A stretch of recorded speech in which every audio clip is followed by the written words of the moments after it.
my God, I can't wait for this. It's going to be life-changing. Why is the appearance of Dark Phoenix killed every on-screen iteration of the X-Men? Is Phoenix a good comic book character? It's a great comic book run that was executed with the skill of a slightly more retarded Helen Keller. Slightly more. Although I completely buy into your theory about her now, like 100%. Oh, it's all that you want to talk about propaganda? Fraud. Yeah. Come the fuck on. You're telling me this bitch who can't fucking hear, can't see, you know, that is able to do all these amazing things and write. That is a total bullshit propaganda work. You convinced me. Yeah. I believed it for so long. I'm like, wait a minute. That time period too was also known for so much bullshit. Giants and all the, you know, like the Monster Woman and all that other shit, you know, carnival freak stuff to make money. There's two options. One, it's all like fake bullshit. She's just like a normal person, right? Who could see or hear or whatever, and like faked all of this to be able to do this. Then there's another option, which is it's just all kind of like bullshit. Like she actually had no fucking idea what was going on. I lend to, like, I've thought about it back and forth a lot. I lend towards she was just normal and faked everything. She just faked everything and got a lot of money out of it. Yeah. And now she's iconic. She wrote. So, and I saw a couple pictures of her and she doesn't look like, it looks like she could fake it. She doesn't look blind. She doesn't look blind at all. She doesn't look deaf. Faker. Yeah, she doesn't look deaf. Yeah. When ultimately, I think what she really wanted from her life was to just be something iconic, which happens to coincide with Riri Williams, apparently. What a transition. Oh, I'm going to give you applause for that one. Oh, thank you. I try. The best transition since Bruce Jenner. Ooh, there you go. I don't know if that was actually a very good one. Looks rough. First name I could think of. Sorry. Bruce Jenner looked more like a woman before he transitioned. Like, no lie. Shadow saying, Gary, call Jeremy. Tell him he's gay on stream. He won't answer the phone. I call him gay in my free time. Yeah. Just for free. No super chats, you know. Mikey Gusler, can you guys please come to Columbus, Ohio on December 5th through 7th for GalaxyCon? It'd be a great time. Mikey, if something were to happen, that would be cool. However, like that specific weekend, I've got like a big family thing going on already. So it's a tough time for me. But it's a super chat, so I got to do it. I know, like, I don't want to encourage this though. For $10, you're doing it? Is there a higher fee? I don't. Yeah, $10. That's a lot of money, man. Here. Gotta make sure I don't show his number on the stream. Yeah. He's not gonna pick up. He's probably on a ride. You're gay. There you go. Is cereal a soup? Yes. No. Yes. What is it then? It's fucking cereal. What are you talking about? Cereal is a soup. And tacos are a sandwich. Cereal is not a soup. Yes, cereal is a soup. No. Cereal is not a soup. Yes, it is. Why? It's a soup. Well, okay, so what is a soup? A soup is a liquid typically in a bowl. What is cereal? It's the same equivalent as a chicken noodle soup. Sure, you've got all the extra fillings, you got the chicken and the whatever other vegetables in a broth in a bowl. Cereal is whatever flavor cereal you have, like Cinnamon Toast Crunch in milk, which is the liquid base, in a bowl. What is different about them? Well, first of all, the difference is I don't eat cereal that way. I eat cereal and my milk fucking separate because that's the best way to do it. What? What are you talking about? So you're saying you have just like cereal and then a cup of milk? Yep. I'm never coming on this streaming. That's it, guys. Wrap it up. Why? I don't want soggy fucking cereal. I don't want soggy cereal. What are you taking 20 minutes to eat it?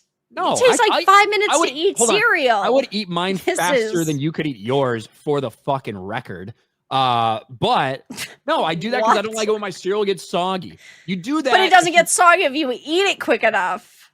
No, you're no, saying no. you're one of those people that has those TikTok cups where it's like cereal on the top and then milk on the bottom, and then you drink it and then you that's I'm not gonna terrible. lie, I would use one of those in a fucking heartbeat. But that's how I eat cereal because I want it to stay consistent. I know I'm going to have my good crunch. Whereas if you do it the other way, it doesn't matter if you eat it in 5 minutes or not. You're going to have a variety of different mushiness across the board. Okay, but that's like saying, oh, I'm taking a bite of pizza and then taking a sip of Mountain Dew at the same time. That is the equivalent. You are eating a food separate from a drink, but then you are combining them at the same time. Yeah. Would you? Yeah, I agree. Would you consider that? But it's weird when you're talking about like soup. It's weird when you're talking about ingredients. You're talking about like cereal. So like the pizza and Mountain Dew, I can understand that. Cereal is in the box, right? Cereal is not in the box. But the point of adding milk is so it softens the cereal. Right, but that is not. You're eating hunks of cardboard at that point. What you are saying is, in your opinion, a bowl of cereal is a soup. That's what you're saying. Yes, it is a soup. Yes. Cereal sits on your fucking thing. It is ingredients. You can grab a handful of peanut butter Captain Crunch and put it in your mouth, blah, blah, blah. In a bowl. Yes, cereal is a soup. So what about like yogurt and granola? Well, yogurt is different from milk because it's not a cream or liquid base. Well, I guess if you like add milk to yogurt, then sure, I guess you could then say it's a soup.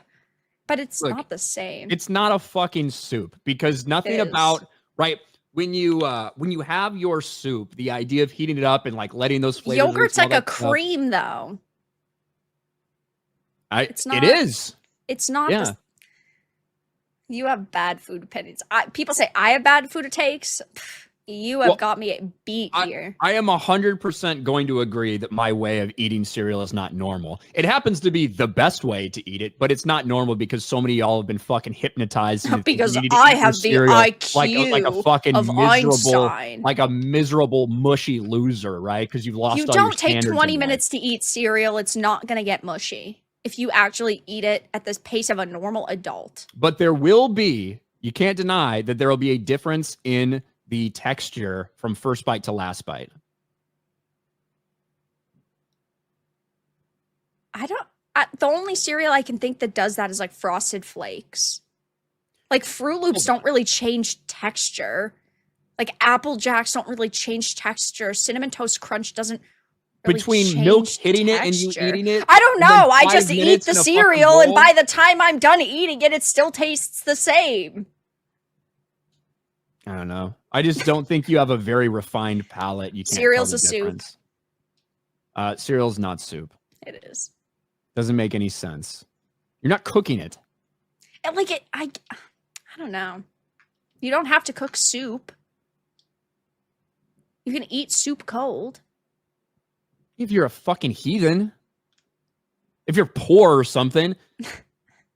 I don't know. I mean, there's plenty of people that do that. It's like people who take ramen packets and then just pour the flavor on top and then just bite it. Hold up, though. Because, like, cans of soup like that, they've already done some of the fucking stuff before. You're basically just heating it back up, right? Well, like, that's how that shit's working. But they've already fucking done something to it to make it. They've already fucking gone through the process and cooked it and made it soup before they put it in those things, and you're just reheating it. Yeah, but you're still putting an item in a bowl. Draw out the flavors and, like, do all these other things. Okay. And to cook the meat and to like do those things. But they already do that, yeah. If I get a can of chicken noodle soup, I could just fucking eat it, I suppose. But it's already gone through the process. I'm just reheating it. But okay. All right. I guess I see where you're coming from, but also I don't agree at all whatsoever. I mean, it's all made before, like you're not cooking cereal. No, you're not. You don't have to cook soup. What soup don't you have to cook? Well, I mean, you can eat any soup without cooking it if you just feel like it. I mean, there's soup that's served cold. But you're saying you can eat it cold. You can, but it's already been cooked before they put it in that thing. But cereal's been cooked. What are you talking about? You're just putting the ingredient in a bowl. Okay, this argument's getting away from us now. This is stupid.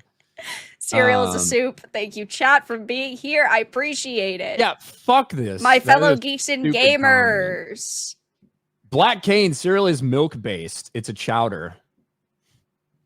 Hot dogs are tacos. I mean, yeah. Eggy Orphan. Oh no, mom and dad are arguing. Yeah. Can you feel the love tonight? This debate's strangely erotic. What? Nothing erotic about this debate. Ryan eats vegetables, then drinks the broth. It's not the case. The serial killer way. Logan Johnson, I now pronounce you man and wife. You may now kiss the bride.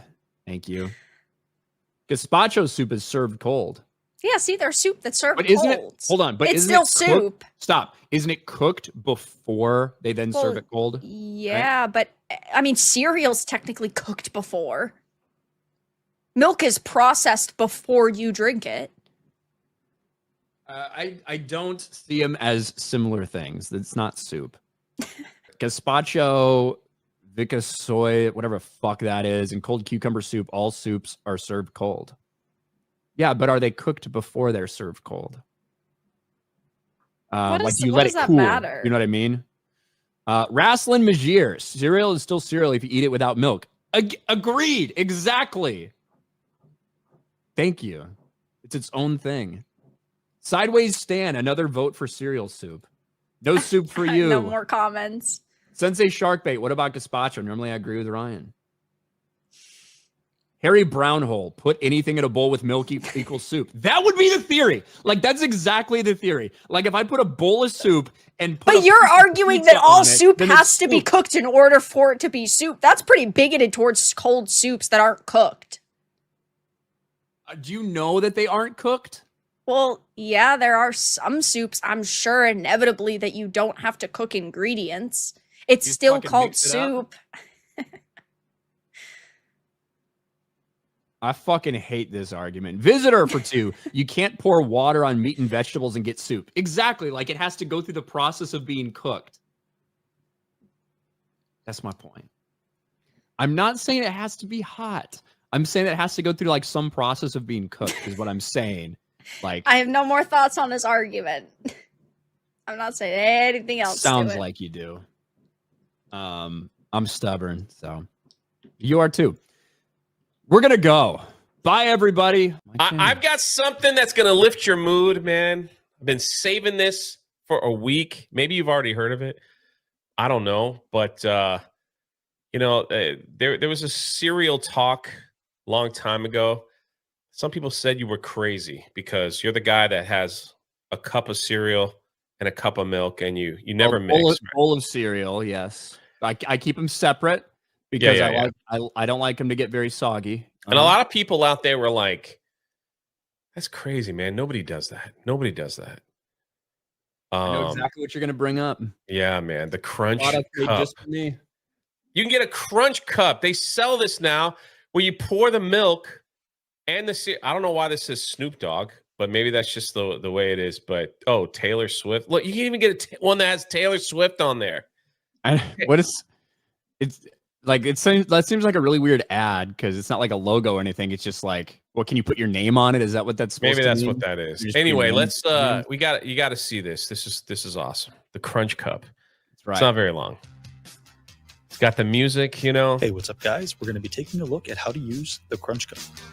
It's less than a minute. It's pretty How simple. you use it. You fill the middle with cereal. You fill the outside with milk, motherfucker. Yeah, that's pretty much it. But they even have like it's perfect for like First things first, we're going to add. Let's get the music down. They tell you exactly where to pour the milk. I don't know who gets milk in those types of bowls. Yeah, and then they tell you exactly how much cereal to pour in. He's spilling it everywhere. And you just sip a little bit of milk. Look how it just comes out a little bit. Look at that. Well, I know what I'm getting you for Christmas, man. Hold on. That's not how you're supposed to be doing it. You're supposed to be fucking tossing it back, like drinking out of it. Yeah, he was just showing like what it okay. would look like, you know, when you took a sip. So I guess you couldn't see it, you know, so that if you drank it, that's how it would come out. Milk and cereal together. So the nation point of by this storm. is- A lot of people are like they're becoming hip to this new trend of not pouring it in together. and doing it separately, it seems like you are now going to be in the majority.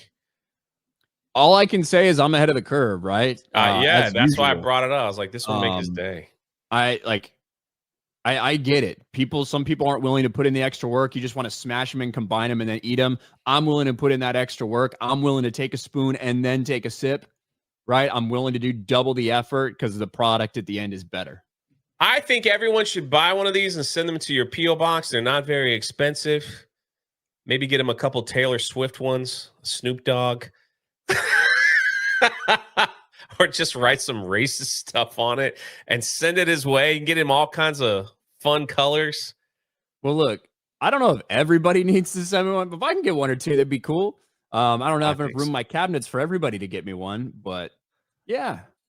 I think it'd be good. Somebody sent me this shirt in the mail, my Bears shirt. They're like, hey, you might as well wear it now before your season's like disastrous and depressing. I was like, well, good idea. So my season already started disastrous and depressing.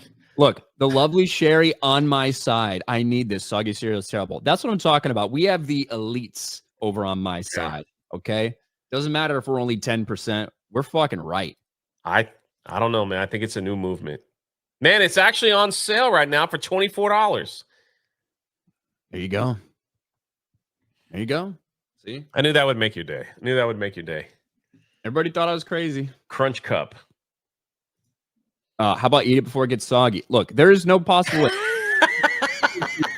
The entire thing, right? If you want the entire thing to be like the same exact consistent experience, there's ways to do it. You can buy your $24 thing, or you can just pour your cereal in a bowl, have a cup of milk on the side, and eat it separately. Like that's how you do it. Because look, I don't care who you are. I don't care if you got a fucking vacuum cleaner and you suck everything up as fast as you can, right? There is nothing better than that first fucking bite. You know why? Because it hasn't really absorbed the milk yet. You're getting some milk in the spoon. You're getting the crunchy cereal. There's nothing better than that first bite of cereal. That's why.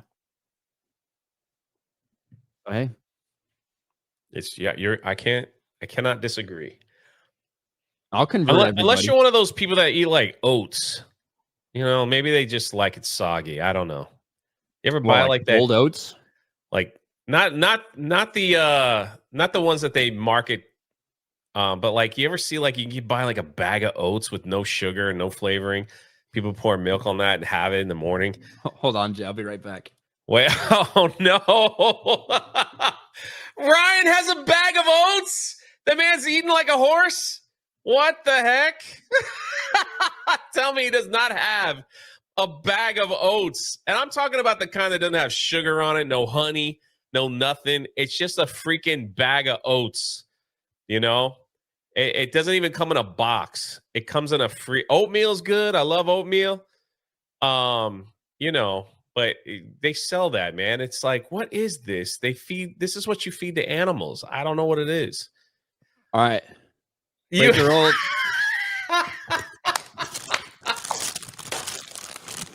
That's a freaking massive bag of oats, dude. That like I haven't actually like opened them yet because I'm almost out of mine. I just got these. You like eating that stuff? I typically mix them in my protein shakes in the morning. Okay, see, that's different. Yeah. You mix it with some flavor. You know, there's people that just put that in a bowl with skim milk and just go to town, man. And it's just kind of like, I don't know, man. It's got to have a taste. I get that you mix it in with your protein. That's a different story. I got 2 5-pound bags of oats here. Bro, that's what they feed horses. Bro, you seen horses? They're svelte. That's true. They're toned. They can run fast. They hung. You know? So yes. There are some people that really like the whole overnight oats thing. I'm not a big fan of that. No, I tried that once. So like you mix some milk and maybe some like yogurt and stuff in there. Put it in the refrigerator, right? Fruit. Yeah, you throw it in the refrigerator. I don't like that shit. It tastes funny. Yeah, it's not for me. Yeah, old-fashioned oats, baby. I had right before the show, like my normal breakfast, a little bit of grits. Well, you see a little bit of eggs left on that plate every morning. It's the same thing. Same thing. I don't know. Look, Jay, I don't know anybody that you're saying. I don't know anybody that just throws oats in milk and fucking eats it. Like, it happens. Are you saying like they do it and they stir it up in the microwave? You know, make some oatmeal. Like, what are you're telling me that there's some motherfuckers out there? All right, hold on. Take a scoop of oats, put a little, throw a little milk on it, and just start scooping it in their mouth. Yes. With no cooking involved, just straight up. Just straight up oats, man. I'll find it. Maybe it's like high in fiber. Maybe it's been processed. I don't know. Look, there's people that'll make like you'll put oats and maybe milk and a little bit of Greek yogurt, stir it up, put some fruit in it, leave it overnight, let it sit there and chill. Okay, overnight oats. That's one thing. Who are the motherfuckers out there? Who are they that are taking oats, pouring a little milk on top, and just start scooping with no cooking, no nothing? That sounds weird. It's out there. You gonna have to convince me. It's out there. Like, I'm sure it's out there somewhere. But you like cream of wheat? Oh yeah, I love cream of wheat, dude. I can eat that all day. That's the shit, man. Fuck oatmeal. Cream of wheat is where it's cream of wheat's really good. Woof, I love cream of wheat. The maple brown sugar one. Yes. There's nothing else. I gotta find it. It might take a while, but I'm gonna find it. That's right. Well, maybe we'll get an update tomorrow because today we're all wrapped up. That's it for us. Thanks for hanging out, everybody. We'll talk to everyone later. Tomorrow. I'll see you tomorrow. Bye. Sir Hat for 5. I worked in McDonald's when they introduced the supersized cup that I refer to as the bucket. The bucket.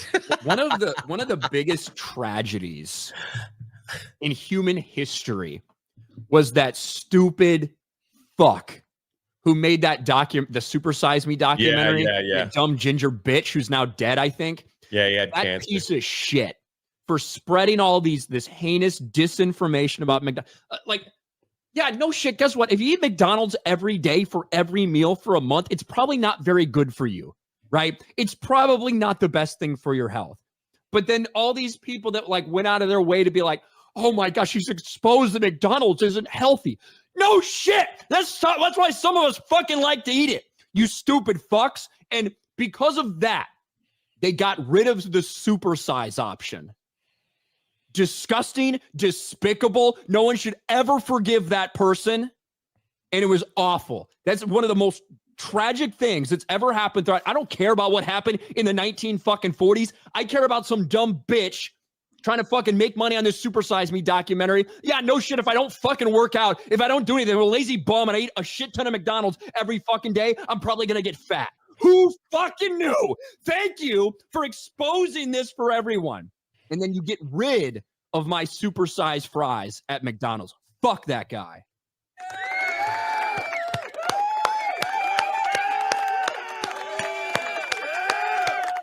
Thank you. Thank you, Jay. I agree. I want the bucket. Bring back the bucket. You know what else McDonald's used to sell? They used to sell a bucket of fries. I don't know if you remember that. You could get like a big freaking, they got rid of that too. Yeah. It's a big fat. They are bringing back chicken strips though. Cool. I guess. I had to check Yellow Flash the other day. What? Not about Superman, but he said he couldn't tell the difference between Coke Zero and Diet Coke. And I was like, I can. Hold the fuck. I can tell the difference. I mean, I'm not gay. I don't drink diet fucking soda. So I don't either. Or zero fucking calorie. Zero. Drink Mountain Dew zero calorie bullshit. It's a fucking marketing scheme anyway. You either drink soda or you don't. Like, it's a marketing scheme. Yeah, they're just making you like. It's just like there's hold on. You would be saying that there's actually, if it's a marketing scheme, are you saying that the big reveal is that Coke Zero actually has sugar in it and it's actually not like 0 calories or whatever? I'm saying soda's not good for you, period. Okay, so if you're gonna drink it, go all in and drink the worst shit.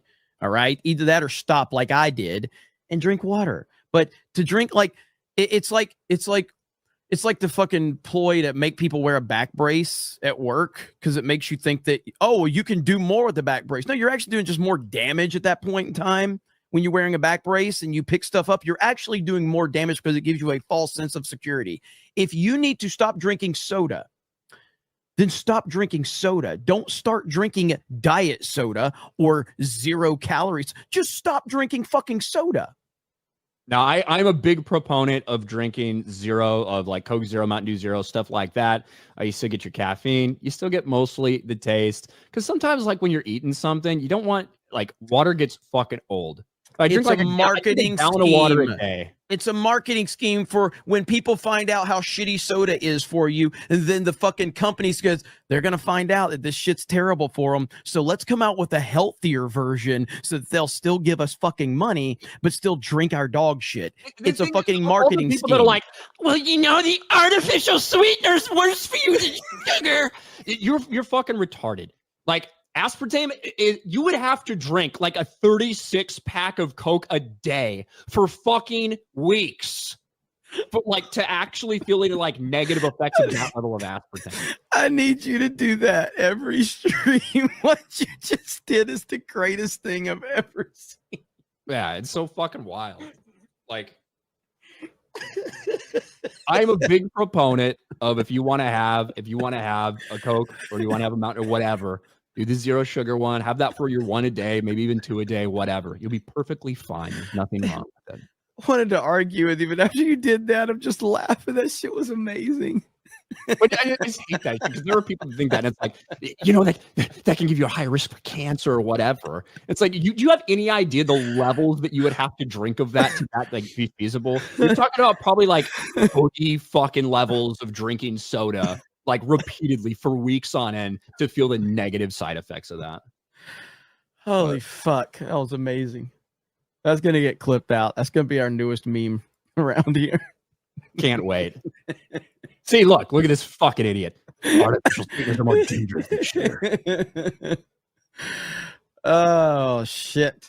Yes, if you drink it in like, if you drink a pool, if you fill like a fucking pool full of that and you drink that like on a constant basis, yes, it can be bad for you. Fuck. There's something so incredible about the Nathan's hot dog eating contest because awesome. it screams, we're American, fuck you. Yeah. You got flags flying everywhere.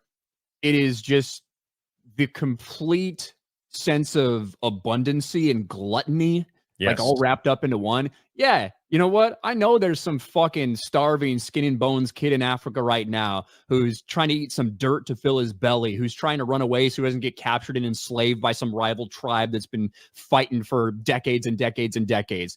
But you know what?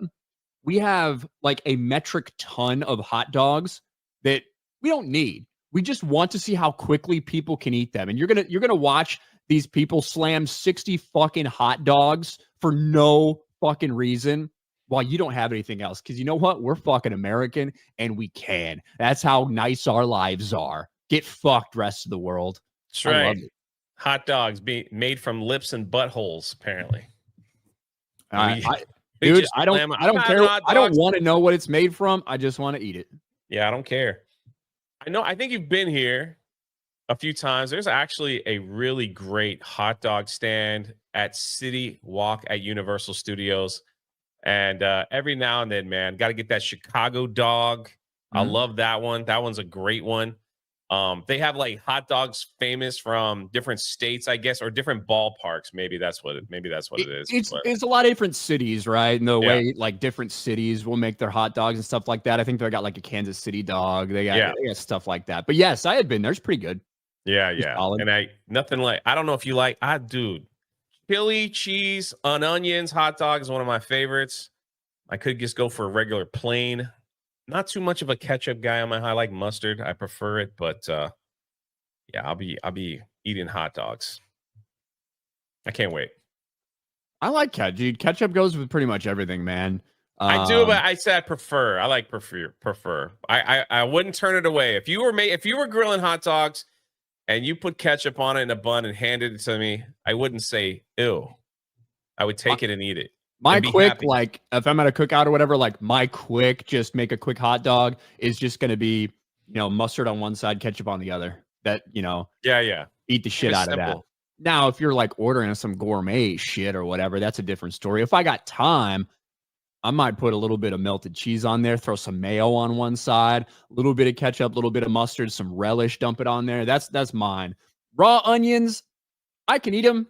You know, raw onions come on Chicago dogs and I stuff. love the raw onions, man. I'm not huge into the raw onions. I'll tolerate them, but prefer nah. How you cook your hot dogs at home?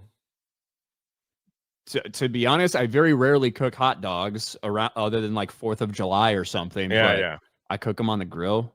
Yeah, yeah. Perfect. Perfect. You're not one of those guys that just grabs a pack of hot dogs to keep in the fridge just in case you need to throw something in the microwave real quick. I'm pretty sure you're not a boiling type of guy. That's not for me, man. But Some people like to boil them, and that's okay. Well, look, that's how all the hot dogs that you're just talking about, they're boiled, right? Like you go to a ballpark, those are boiled hot dogs. Yeah, I know. Fucking fantastic. I've never really just sat there and boiled hot dogs personally. I've never done it myself. That's and what I'm I sure saying. as shit am not going to be one of those fucking freaks that throws it in a microwave What? and then eats it. Oh, disgusting. Sometimes that's all you got, man. You wrap it up in a paper towel. You stick it in the microwave. And you don't put it in too long. If you put it in too long, it starts to split. I'll go hungry, man. I don't need a no. I don't need a microwaved hot dog. I need it like. And then after you take your hot dog out, you put your tea in. That's how you make tea in the microwave. It's all good, man. No, I don't know why I'm so very opposed to that. It doesn't taste the same. I don't like the texture. There's something I don't like about microwaved hot dogs. Now, what I would love, I've seen them. I've never had one, never tried one, but every time I see one, I swear to myself, I want to buy one. It's one of those hot dog toasters. Have you seen that? You can put the bun in and the hot dog, and you slam the thing down like a toaster, and it's supposed to cook everything, and everything's supposed to come out great. People swear by them. I haven't heard a negative thing.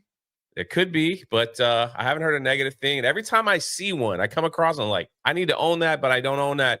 I just need to pull the trigger and get it over with.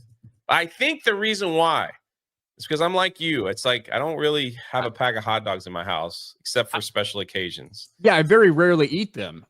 So now you can make the argument that if I had a hot dog toaster, I might eat them more, you know? That's what I was thinking. I'm not sure. That's what I was thinking. I'm not sure. But yeah, for some reason I've always been opposed to microwave hot dogs. Just something about the texture that does not, I don't like it. It drives me nuts. I respect it. So I'd rather go hungry, like all those kids in Africa. All right. What's your favorite type of nut to snack on? I'm kind of a walnut kind of guy. Really? Yeah. Walnuts, huh? Or I go to Planters and get that mixed combo, you know, like you It's get like 50% peanuts. Yeah, and it's got a bunch of other stuff. That's a good mix. Bro, you can't beat the peanut. Just in general, right? Like that's it. Yeah, it's top tier. It's top tier. I agree with you. Salted with a little honey on them too. Like you can get those from Planters. Well, the honey roasted peanuts. I mean, those God are dang it, man. Those are we talk more about food today. Those are truly like a delicacy. Like that's like a dessert, basically. You know? Drinking like 10 gallons of water to make my stomach feel full. It's not having an effect. The Buddy Cassius says it's called pecan. That's what I hear. So it's basically a mix. We were both wrong, and if you take half of what each of us said, it works. I think it depends on where you live. Pecan pie. Yeah, I said pecan. You say pecan. Yeah. Pecan. I saw Jade a big old pecan log. At the Stuckey's gas station I made you stop at. You were hyping this place up. It was a fucking dump, bro. That place was billboards, a though. dump. There was billboards. Billboards everywhere. They were just like, get the biggest pecan log in, like, you know, and I was like, oh, cool. Let's go check it out. No. You were talking stories about stopping at Stuckey's when you were a kid and stuff. That's what you were talking about. That's true. I mean, I was poor, though. Is this? I don't think this is the same trip. It had to be. No, hold on. This is a different trip than the time we stopped at your dog shit, the border thing, right? Yeah. Bro, That was Boston. I think we were going to Boston that's right. because Jeremy was with us. What was that place called? On the border or south of the border? South of the Carolina, border. North Carolina. Man, what a horrible memory. That Jay was talking this place up, man. South of the border. My brother, my family, we used to go here all the time. It was so fun. It's so cool. He's describing all these things to us. And I, as I typically am, I'm thinking, okay, it's probably not going to be very fun, but I guess we're stopping, whatever. Bro, that place is a dump. It was bad. Everything was basically shut the fuck down. Yeah. I couldn't even find a bathroom. I pissed, but like right on the side of that fucking place. No. Because there was like nothing around anywhere. You couldn't find a bathroom. So I just pissed out by the dumpster. It was rough. I was heartbroken and shattered. It was rough. I couldn't believe it. You were so excited. Man, we used to get like chili dogs there. They had like a Mexican place. It was so good. And they sold all kinds of cool stuff. I couldn't believe when we pulled in, man. I couldn't believe it. I was, and you guys laughed at my pain for 4 hours on that trip, I tell you. It's because you talked it up so much. If we had just seen a random sign that was like south of the border, you'd be like, what is that?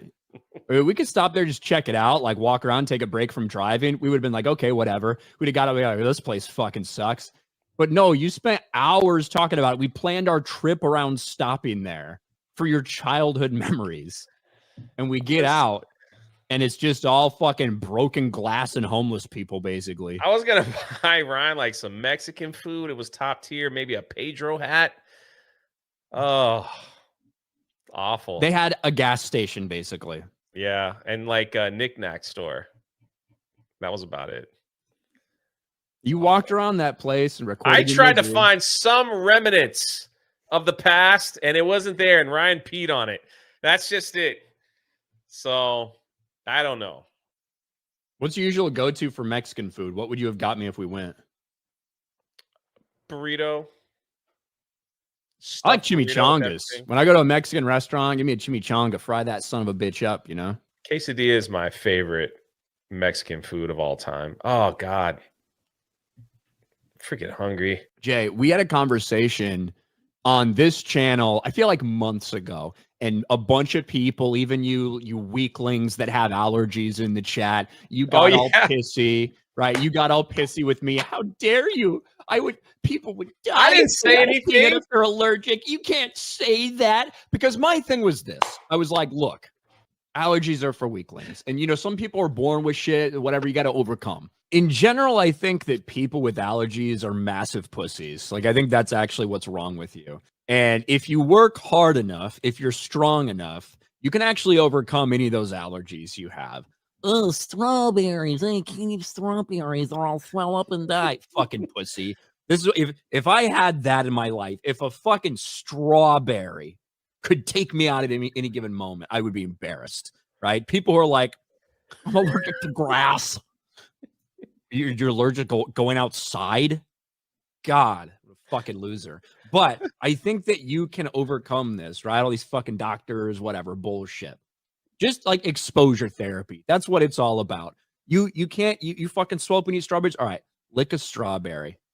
Fucking deal with it, right? It ain't gonna kill you. Lick a strawberry, fucking deal with it. You'll overcome it. And then what? Guess what? Lick it twice the next day. Then lick it 3 times. Then take a little nibble. Then take a bigger bite.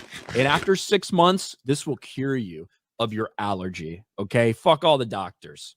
If you have one of these allergies to strawberries or peanuts, whatever it is, you know what you do? You don't just be like, oh, I'm so scared, I'm going to avoid it. No, you overcome it. You lick a peanut one morning. Next morning, maybe you take a little nibble. Right? Next day, a little crunch more, right? You make your body overcome that. You adjust. And a lot of you guys told me, that's ridiculous, Ryan. Why would you say that? That's not okay. People with allergies, they can't. It's just something they have. Well, look at this. Look at this, you motherfuckers. I was waiting for it. He nearly died from a peanut allergy. Now he eats them for breakfast. Adults living with the fear of severe peanut allergies might finally have hope. A groundbreaking trial has shown that carefully supervised daily peanut exposure can desensitize most adults, allowing them to eat peanuts without a reaction. The GUPI trial, the first to solely focus on adults, revealed that 2/3 of participants could safely consume the equivalent of 5 peanuts after gradual dose increases. Many reported dramatic improvements in quality of life, shedding years of fear and anxiety, with some calling the experience life-changing. Right? I've seen similar trials actually recently with the same thing, normal stuff, strawberries, things like that they do. They do some of these things on children, basically this like slow exposure therapy. It fucking works, motherfuckers. Now, I'm not a doctor. I'm not giving you medical advice. I just have common fucking sense. And I told you you could overcome your allergies. A lot of you weaklings didn't want to listen to me. Well, here you go. Here you go. King's College in London. Have a What do you think great about that, Jay? bowl of peanuts for breakfast, baby. That's what you got. That's how you overcome it. There you go. Everyone should right. listen to Ryan. I don't know. It's not medical advice, but It's not medical advice. I don't want one of your fucking relatives to blame me or something because you couldn't handle a few peanuts and a strawberry. But so I'm look, just all I saying. gotta say is Ryan never sends me a message back. He does from time to time. But man, when he saw this article, he was excited. And I got the DM. I was like, what? Ryan sent me a DM? And it was this article. I was like, man, I'll just wait for the perfect time. I'm sure he'll bring it up when he's good and ready. It was great. It's freaking great. Hey. Nuts for breakfast, baby. See, I tried that with drugs. Didn't worry, says Gary.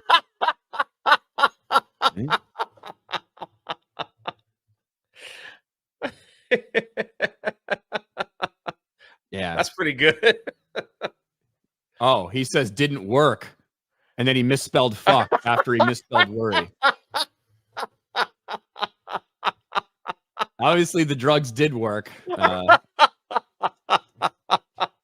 Unfortunately, Gary. Oh my God, that's hilarious. It's common sense, right, Jay? I think so. Common sense. It's like those people who do the thing with snake venom or whatever. You know what? You got a bee allergy. You're scared to death of fucking bees. Find the tiniest little bee out there and make him sting you. Survive, right? Survive, power through. Find a little bit bigger bee the next day. Get stung by a little bit bigger bee. Before you fucking know it, you ain't going to worry about bees no more. When's the last time you were stung by a bee? When's the last time you got stung by a bee? I want to say last summer I got stung by a wasp. It's been a good minute. Bro, I haven't not got stung by a bee since I was 5 years old. Bro, I haven't been stung by a bee since I was fucking 5 years old. Yeah. No, mine's not that long. I'd say last year there was a giant wasp nest, like under like, and all I do is like bat them with my hand, like knock them down. They don't really bother you. But one time, one got a hold of my right under my elbow. I had a wasp nest. I just let it go, like in the back patio. I never went out there anyway much in that area, so I just kind of let it go. And finally, I decided I'm just gonna hose it down. I should have waited till I got the spray. So I turned on the hose and I just went to town, man. And they just swarmed. And I caught a good one. I caught a good sting, like right on the back of the old arm here. I'm not allergic or anything. It just looks like a pimple, and then it hurt, but not terrible. it's funny because crap, I killed it, and it was just like the stinger. And I just pulled it out, and I just kept hosing it. For some reason, it didn't go. It didn't send the hornets away. I had to wait till I got the poison and that spray, and then they finally died. yeah, you got to get the ray, the big can of like Right. ray, the Yeah, jets out, like 20 just feet. cake Yeah. it, man. Like you just cake it on them and watch them. You soak it, and then you fucking get out of there. Yeah. Come back a little later, they're all dead. You ever get the bee spray? Have you ever had to get the bee, like the bee killer spray? Like that stuff shoots like 12 feet. Oh yeah, fucking. I've killed I've killed thousands of bees in my life. Like out on the driveway when I was a kid, my basketball hoop, they'd find all the little pipes and they just decide to build a thing in there. So you just go out there. It's the middle of July. I go outside, no school or whatever. I just start shooting the hoop. And as soon as I hit the backboard, The bees are everywhere. just swarm out of there. So you got to run away, got to run back inside, fucking go to the garage, get the raid, and then slowly go out there. Make sure you're not into the wind so that it doesn't come right back into you. Fucking nail them and then run back inside. You got to cake it on too, man. But They're all it's like, funny yeah. because I haven't gotten stung since I was like 5. But there was one time I was probably 8, 9, 10, something like that. And I don't know if they're fucking yellow. Some of them will make like nests in the ground, right? In a hole in the ground. Yes. And I was running through my backyard. A friend was behind me. We were running back from somewhere. And I see this fucking hole. I like stick my foot in. I'm like, what the fuck is that? And all of a sudden, just a swarm of bees comes out. And I fucking run. I just hearing bees, bees, bees. And my friend who was running behind me didn't know where the bees were. He fucking ran right into it. He got stung like 8 fucking times, dude. They're all in his shirt and everything. He's taking his shirt out. It was pretty bad. Was it like wasps or like just the regular honeybees? I don't know if they were little like yellow jackets or something. I don't know what the fuck they were. Now, the big fat bumblebees I don't see much here in Florida, I would just pick them up out of it and you could shake them near your ear and like it'd be pretty cool. Like the big round bumblebees. I don't fuck with those things. Those are big bombers, you know? They'd be in the flower and you just grab them and just like it's so funny. You could shake them and they try to get away. And then you could like made me feel like a man. Nah. If I see a bee, if a bee comes within my personal space or a wasp, I'm fucking slapping it. You know? Oh, absolutely. I can't stand them. None of this. Oh, don't do anything to them. They won't do anything to you. That's how people get stung. Yeah. You come in my space, you invade my space. I'm like the fucking Iron Dome, bro. Boom. I fucking swat that shit out and it's gone. I don't have to worry about it anymore. Fuck your flowers. I don't care. Pollination. I don't care. The flowers will be perfectly fine. I promise you. The only time I get a little leery is spiders, man. I hate spiders. I want nothing to do with them. Spiders, huh? I hate spiders with a passion. I hate. There's something wrong with those things. I mean, I kill them. Like, yeah, so that's an instant kill for me. yeah, 100%. If you're allergic to peanuts, lick nuts, says Ryan. McFly. They admitted years ago most allergies due to lack of exposure as infants, children. That's why they reversed no peanuts for babies recently. See? Do they go into a panic? Do they stop it? Like your camera? Man, I had to cough. Awful. So this is like I'm still going. Hold on, I got more. A lot of phlegm here. I imagine it's helped out theaters. I imagine it's helped out these studios. Excuse me, I'm hiccuping. That's okay. I'm hiccuping a lot. Probably means I'm going to have a heart attack. I hiccuped all last night. I don't know why. I was having trouble getting to sleep, and I'm pretty sure I continued hiccuping in my sleep. You know, the worst part about getting the hiccups is everyone telling you how to cure them. Yeah. You know, you get all kinds of stuff like put your feet over your head or like stand on your head and eat some peanut butter. Yeah. Or put sugar under your tongue for 10 seconds, then sneeze, you know, like rip a fart and burp at the same time. And that'll cure them real quick. Take a jog around the I mean, it's just I think what happens is people get the hiccups and then they do something and they just magically stop and they assume that that's the cure. So it's like from now on, I'll just do that. That's what's going to happen. So there's like a million things out there. So make sure you guys all tag Ryan on your cure. And just like that, my mic muted. Yeah, I was going to say, I didn't know if that was me or you, but yeah, there you go. My mic muted. Strange reason. Did you do that or no? No, you were leaning back. I didn't do shit. I'm going to fucking... well, I can't say what I'm going to do, but my fucking hiccups piss me the fuck off right now, dude. Hold your breath, Ryan. Drink water, Ryan. Put salt under your tongue. Cocaine fixes hiccups, says Marmon. Really? Never tried. Knee pain. Loving Filoni is the best cure for hiccups. What's up, knee pain? I'd rather fucking shoot myself than. Snacks. Ryan, when you have hiccups, try coffee. It may not cure them, but it's fun. Here it comes. Ryan, hold your breath for at least 30 seconds and drink a glass of water without breathing in between. You'll be cured.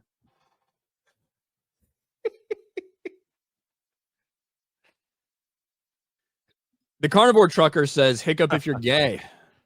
You have to go to 10 different fast food places and have them all get your order right for the first time, then you'll never have hiccups again. Well, that ain't going to happen for a while. Fuck!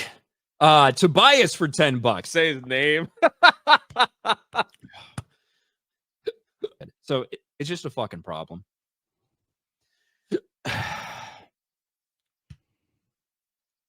That's how you say it. Yeah. Yeah, I like that one. If I don't show up to FNT, it's either because I couldn't stop hiccuping and died, like in general, or I did myself in because I couldn't stop hiccuping. So one or the other. But yeah, look, we already do have discount days on Tuesdays. Pretty much all theaters participate in that Discount Tuesday. Now AMC at the very least is adding another one of those days, maybe get a little more of the market share, whatever. But at the same time, you know, you get more people in there to see a movie. It means there's going to be more people buying popcorn, more people buying all that stuff. So things that are good for the theater, regardless if they're selling the ticket for a lower price or not, you know what I mean? Like you get that price of admission a little bit down, people are still going to end up spending a fuck ton of money to eat there or drink there. In the case of AMC with all their bars and stuff. Now, have you ever gone to like I think it was kind of a neat idea, but sometimes I don't like it. Like there's certain theaters where it's like the dine in. You get in a big comfy seat, you sit there and you can order like a burger. Some people even offer steak and potatoes and all this stuff. You get a little tray. Like you order it while you're in the seat and they'll bring it to you while you're there. It's like some of that was like a cool idea, but then it's sometimes the waiter's like standing in your way and the people are complaining. One time I was there and like they were complaining about their burger. It's dark. You're trying to watch the movie and then there's like the servers right there like trying to get the order right. So I don't know. I think just like everything, it's going to depend on who the person doing it is, right? That's true. If you got some fucking old retard in there who can't hear and they're like, well, can you tell me specifically what comes with the coleslaw? Right. And they like those types of people, right? They're going to fucking make that a problem. But if you're going to do one of those, you should get there early enough to order your shit. They bring it to you in the middle of the movie. Now it is dark. You got to make sure you order the right thing. You don't want to order some big sloppy thing that you might drip on yourself or whatever, because that can then become a problem. I overall like the idea. Sometimes I'll eat at those things. Sometimes I'll just have a drink. I like it in principle. Yeah, I mean, I would say most times the waiters are pretty good about doing everything they can to duck down, be quick in and out. Like that's how they're supposed to do it. I had one right next to me for a while that I went to quite often. And, you know, if the food's good, the food's good. It's fun. Everything I need to know about my meal is on the fucking menu. Yeah, that's true. When you fucking go out with people and they're like, what's good here? What the fuck are they like?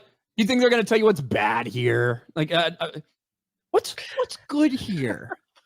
Just fucking pick what you goddamn want. Have you ever been out with people and they go, I'd like the number 11, but instead of what you're offering, can I change that with this and then get this instead? And can you make it this way that's not on the menu? And can you bring out this? How about that? I'm trying to create my own little special meal here that's not on the menu. Can you do that for me, please? They fucking order and they're like, okay, what sides will you have? And they're like, oh, well, I don't know. What sides do you have? And it's like, it's listed right fucking there. Like that irritates the fuck out of me. Can we stop talking about food? I know what I fucking want, right? I look through, maybe I'll take a little bit of time. I know I'm not going to take longer to decide than anyone else at the table, right? I make sure that I'm decided before the last person. I'm ready to go. I'm ready to fucking order. and I'm ready to order all my shit at once. I'll order my fucking drink, order appetizers, order entree, we order all at once. Let's get this rolling so we can fucking eat. It ain't a social call from me trying to stuff my face. At a fast food place, I will order meal by meal, right? I'll order a meal by meal. Yeah, can I get a large number 10 with large fries and a Coke Zero? Okay, that's a large number 10, large fry, Coke Zero. You want your sauce with them nuggets? Like, no, just ketchup, or sometimes I get ranch or whatever it is, and then I'll add on. And they say, okay, is that all? And I said, no, I'll also do 2 double cheeseburgers, add mac sauce. Okay, 2 double cheeseburger, add mac sauce. All right, is that it? And then, I go on and on. I wait for them to fucking add it, and then I continue on. That's how you should be done. Because you couldn't just, it'd take forever. This food talk is freaking, it's killing me, man. I am dying here. Oh, what was I thinking? Who cares about a fast? What am I doing? Yeah, I don't know what you're doing, to be honest. I'm Mrs. Broccoli. I own If James you Bond. like to talk to tomatoes, or however that fucking goes. I'm Mrs. Broccoli, and this is my cousin, Mr. Radish. Sorry, that's awful. Anyway, I don't really like broccoli. I like broccoli if it's like dripped in cheese and butter. Other than that, that's it. So I'm laughing at my own joke. I'm going to end it now. Yeah, you don't actually like broccoli. You like broccoli if it's a vessel for you to eat other things you like. Pretty much. I say most people agree with me on that one. Yeah, I mean, I've never been like, God, you know what I'm really fucking craving? a nice chunk of fucking broccoli. Mom, we're out of broccoli. Time to go to the store. Like, I'll eat it if it's like, got a little garlic salt on it or something like that. I'll eat it if it's there, maybe, but I'm never craving broccoli. Nobody wants that shit. Broccoli or cauliflower. It looks like a little brain. Not eating that. Unless it has cheese on it. Well, cauliflower also smells like fucking shit when you make it. Like, I don't know. Cauliflower does not taste good enough for you to make your house smell like shit when you fucking make it. It's awful. It's true. It stinks. It stinks, bro. Oh. So when they put out that veggie platter, are you going straight for like the chickpeas or the carrots? Like, which one are you taking first? If I'm ever at an event, or not an event, but if I'm ever like somebody's house or get together over the holidays, party, whatever, and someone puts out a veggie platter, I say, who the fuck thought this was a good idea? Like, who did this? Who brought a bunch of fucking raw carrots and like random shit? Well, look, you can dip it in ranch. Then it's just a vessel for fucking ranch. Like, you might as well just spoon ranch in your fucking mouth and pass on the carrot. Nobody wants this. Nobody actually likes to eat this. You're just being a fucking freak. I'd rather go hungry than eat a fucking carrot. I like the snap peas, though. Now, if you're telling me that it's like slow roasted carrots and kind of like some kind of glazed sauce or whatever that's a little bit sweet, that can be good, right? But if you're just putting out fucking plain ass, uncooked, nasty ass vegetables, do I look like a goddamn rabbit? Do you think that that's what I should be fucking like, that's appealing to me? Fuck you. That's how I feel when somebody puts out a veggie plate. There you go. Noted. Next. Grizzly Nightmare for 5. Ryan, do you store your sandwich bread in the fridge to help it stay fresher longer? No, because I'm not a fucking freak, degenerate loser that puts their bread in the fridge. I hate that shit. I fucking hate it when people do that. Just buy more if it goes bad or whatever. Putting bread in the fridge ruins it. It fucking ruins it. Yeah, it tastes weird. If I have mold on my bread, it means I didn't eat the bread fast enough. It affects the molecular makeup of fucking bread, right? It changes the texture. It changes it. So no, I'm never going to do that ever. And if you do that, I judge you. The reason Jeremy wears a hat isn't because he's bald. His hair looks worse. Like if he were just fully fucking bald or like a horseshoe, that would be less embarrassing than it is when he takes his hat off. Oh man. Jay, you ever I know the answer to this question, but have you ever been around somebody who like constantly wears a hat and then they randomly take their hat off and they're just fucking bald and you're like You were there. You were there one time that happened to me. I was. That's why I asked. And I was like, just to show everyone I'm okay. Jay, like, There was someone there, and I was like, Jay looks at me. He's like, and he starts. He had to go upstairs. He was laughing. Y'all ran in the room after me, laughing at me because I walked around a corner and someone didn't have their hat on, and I looked at Ryan and went. And I told him, and he's Ryan told me, and I started laughing, and I booked it. They sprinted out of there, dude. Oh man, I was about to lose it, dude. Jay sprinted out of there as fast as he could go. Vegeta, let me see your corners, Beardo. Mine? Fuck, mine are worse.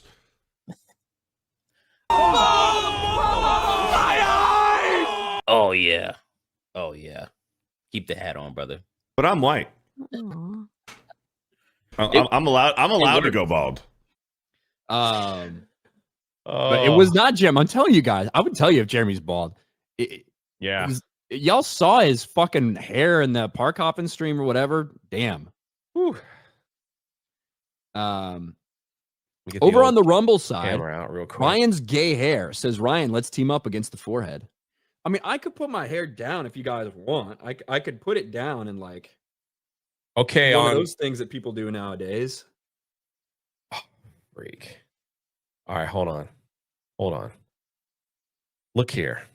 Let me take this off. All right. When I zoom in, it is purple. That is a cat and a purple person. What the fuck? So, yeah, but from a distance, he looks dark. But what does that even mean? Cat and purple. Like, what is that? Like, like a cat lady or something? I don't know. Cat boy? I don't know. I don't like this. So I'm going to put my hair back up. There we go. Went back in place fairly easily. You ever see those videos of guys walking and then a freaking duck attacks them and they freak out and run? Wouldn't you just look at those things and punt them like a football if they came at you like that? Or would you do the freak out like a bee's buzzing around you and just run? Have you seen those videos? Guy's just minding his own business, walking down the sidewalk, and a freaking goose comes out of nowhere and just starts attacking the crap out of them, and they don't do anything. They just take off. I'm always looking at those things like, why wouldn't you just punt those things in the neighbor's yard? I don't get it. Well, there's like part of you that like doesn't want to, right? But I guess that's true. You don't want to hurt them. I've had this is going to sound really weird. I've had a lot of altercations with geese, right? Specifically because they used to nest on the golf course I worked at. They get extremely fucking aggressive, dude. I've had to kick geese. I've had to fucking hit them with golf clubs. Like they get very fucking territorial and aggressive when they're around their kids or their eggs or whatever. So I've kicked a goose or two in my life. It wasn't fun though. I didn't want to. I never thought I'd ever hear you say that. I've had a lot of altercations with geese. It's a weird sentence to say. You know what we have? If you guys don't know, you know what we have here in Florida? We have the most annoying, worst bird in the history of birds. It's the freaking Florida sand crane. I can't stand those birds. I wish they would just fly away to somewhere else. Bro, what do they fucking sound like? It's loud and annoying. You can hear it for miles, and they freaking know they're protected. They know no one's gonna touch them because they're gonna get fined. They just wander out in the street. You can't do nothing. Bro, they stroll around in the street. And bro, sometimes I'll hear them outside my fucking window. And it sounds like they're using a megaphone. Yeah, I know. It sounds like they're using a megaphone just screeching into my fucking room. They freaking know that no one's going to hurt them, and they just don't care. They just walk around and look at you like, yeah, I'm going to take a giant dump in your porch, and I'm going to block you in. No one's going to say anything. I want to see if I can fucking hear one of these things. You go out and play golf, and they're all on the golf course, and, the guy's like, hey, you got to hold on there, son. There's a couple sand cranes out on the course. You got to let them go by. They're just standing there.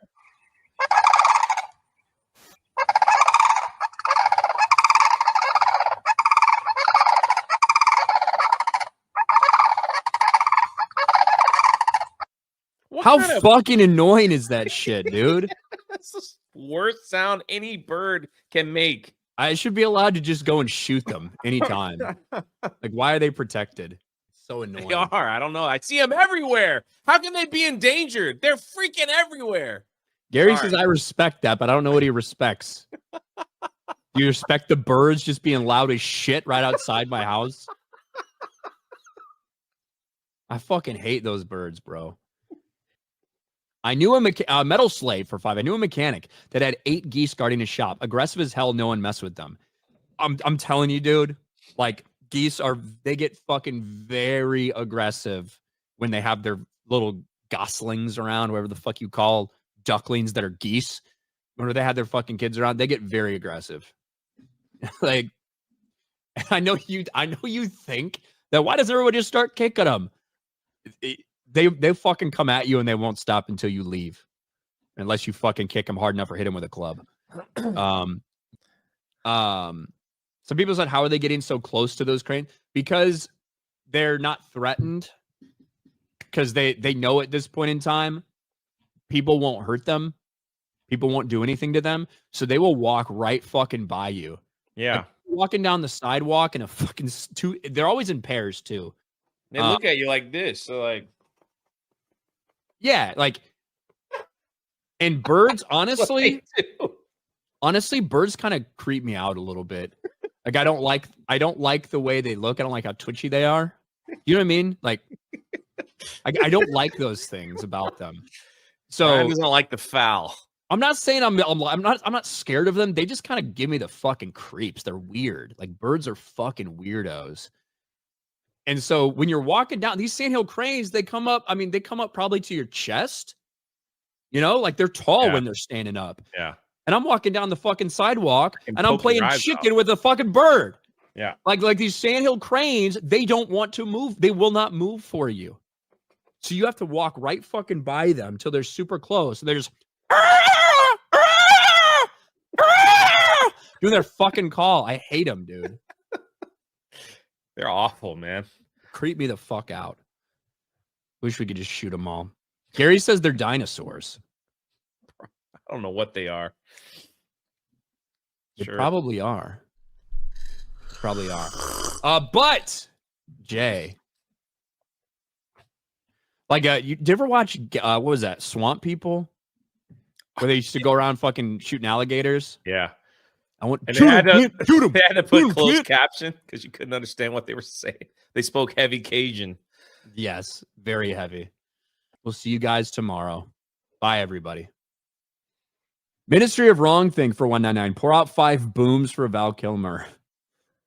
You know what that's from? The fucking Costco guys. Costco guys. I fucking hate them. Oh, I'm sure you saw that. I'm sorry to hear your grandmother just died. Let's give 5 booms for grandma. Boom, boom, boom, boom, boom. I hate all those people. That stupid fat little fucking Rizzler kid. Probably already got fucking diabetes. Boom.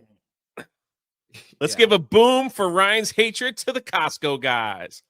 Boom.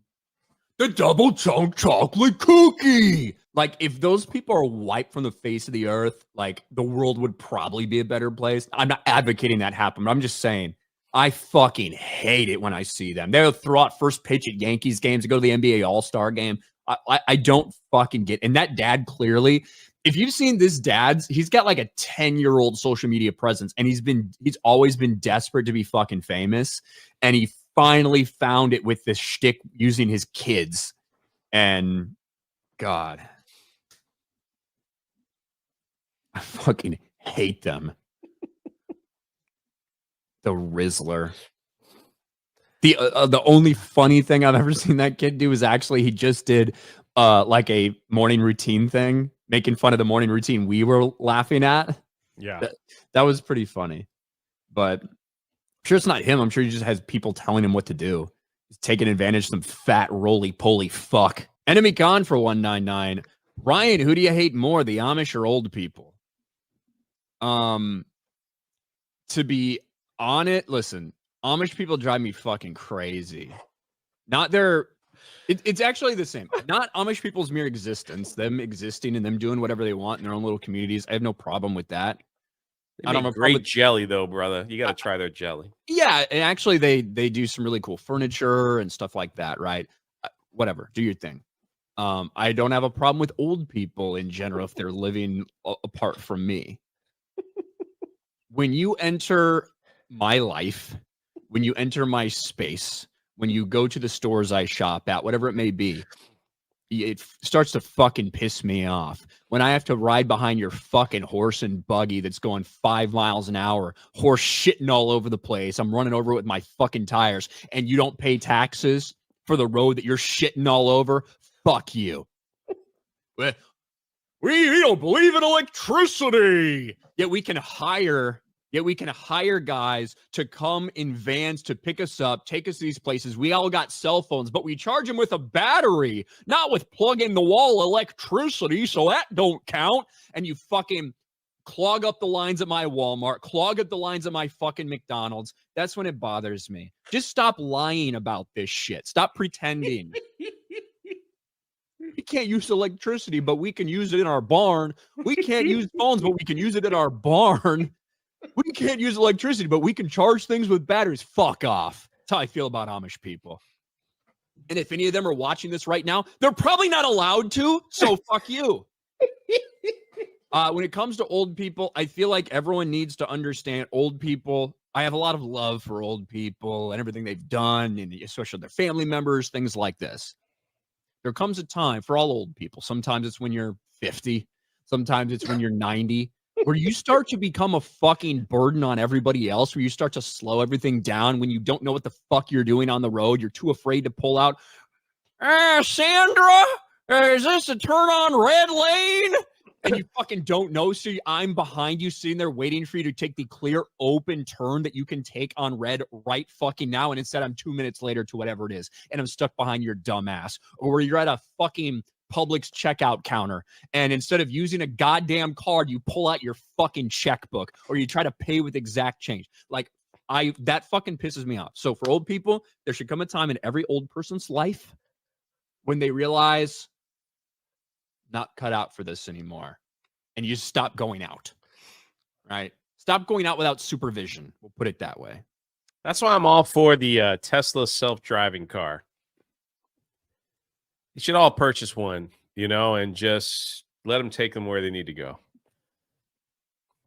I'm all for it. Well, hold on. Shut it, Ryan. I'd rather help take care of my parents than them being dead. Get over it.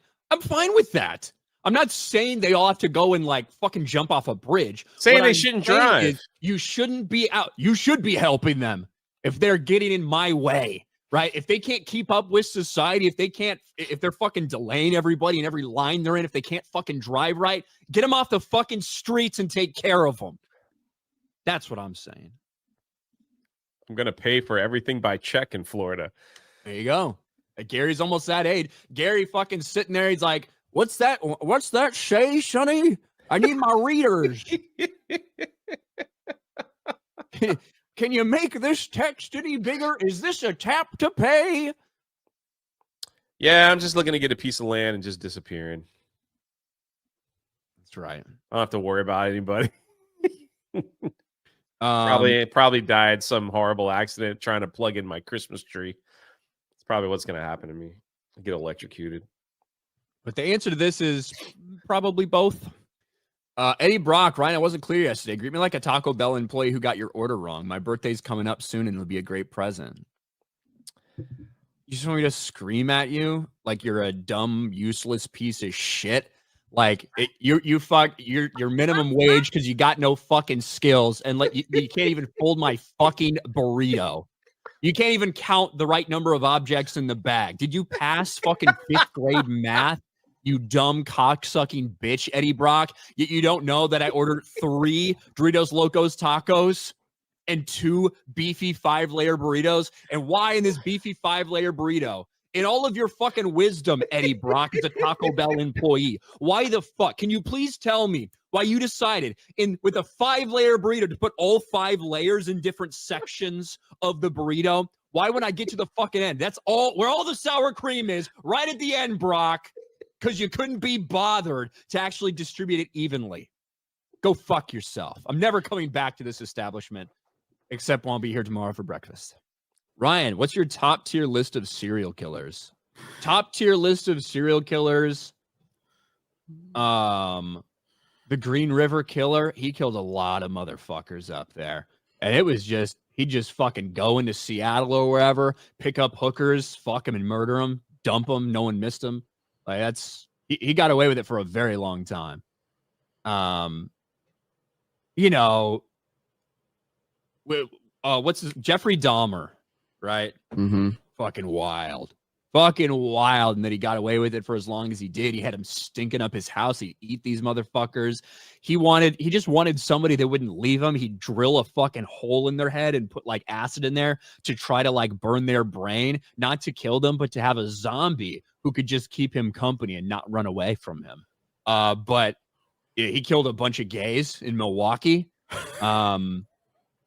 John Wayne Gacy. Now, I don't think John Wayne Gacy actually killed a bunch of gays. I think he took a bunch of young dudes who he wanted them to be gay. He fucked them and he killed them and he fucking buried them in his crawl space. The way that got fucking so weird. You had so much joy when you said that. Yeah, he killed a bunch of gays in Milwaukee. I don't think it was joy. I'm just saying, like, that's what I'm just trying to describe what he did. BTK, right? BTK, bind, torture, kill, just like this regular old family man who didn't even commit that many murders, but the murders he did were horrific, taunting police the whole time.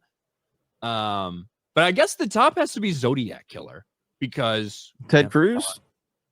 Well, maybe, but because got away with it. I actually think I know who it is, and I think he's dead now. But you know. And Ted Bundy, too, because, like, Ted Bundy's the funniest one because Ted Bundy, everyone's like, oh, no, he's good looking. He's well spoken. He couldn't possibly be a fucking serial killer. Somebody said this is why no one wants to meet Ryan at the meetups. Yeah, you'd be surprised at how many people want to meet me, you dumb fuck. But yeah, Ted Bundy has to be up there because he escaped from prison twice, right? Like he jumped out of a courthouse in Colorado and like fucking ran away. And then they fucking locked him in a more secure place. He stopped eating, got super skinny so he could fit through the fucking vent and escaped again. And then came down to Florida.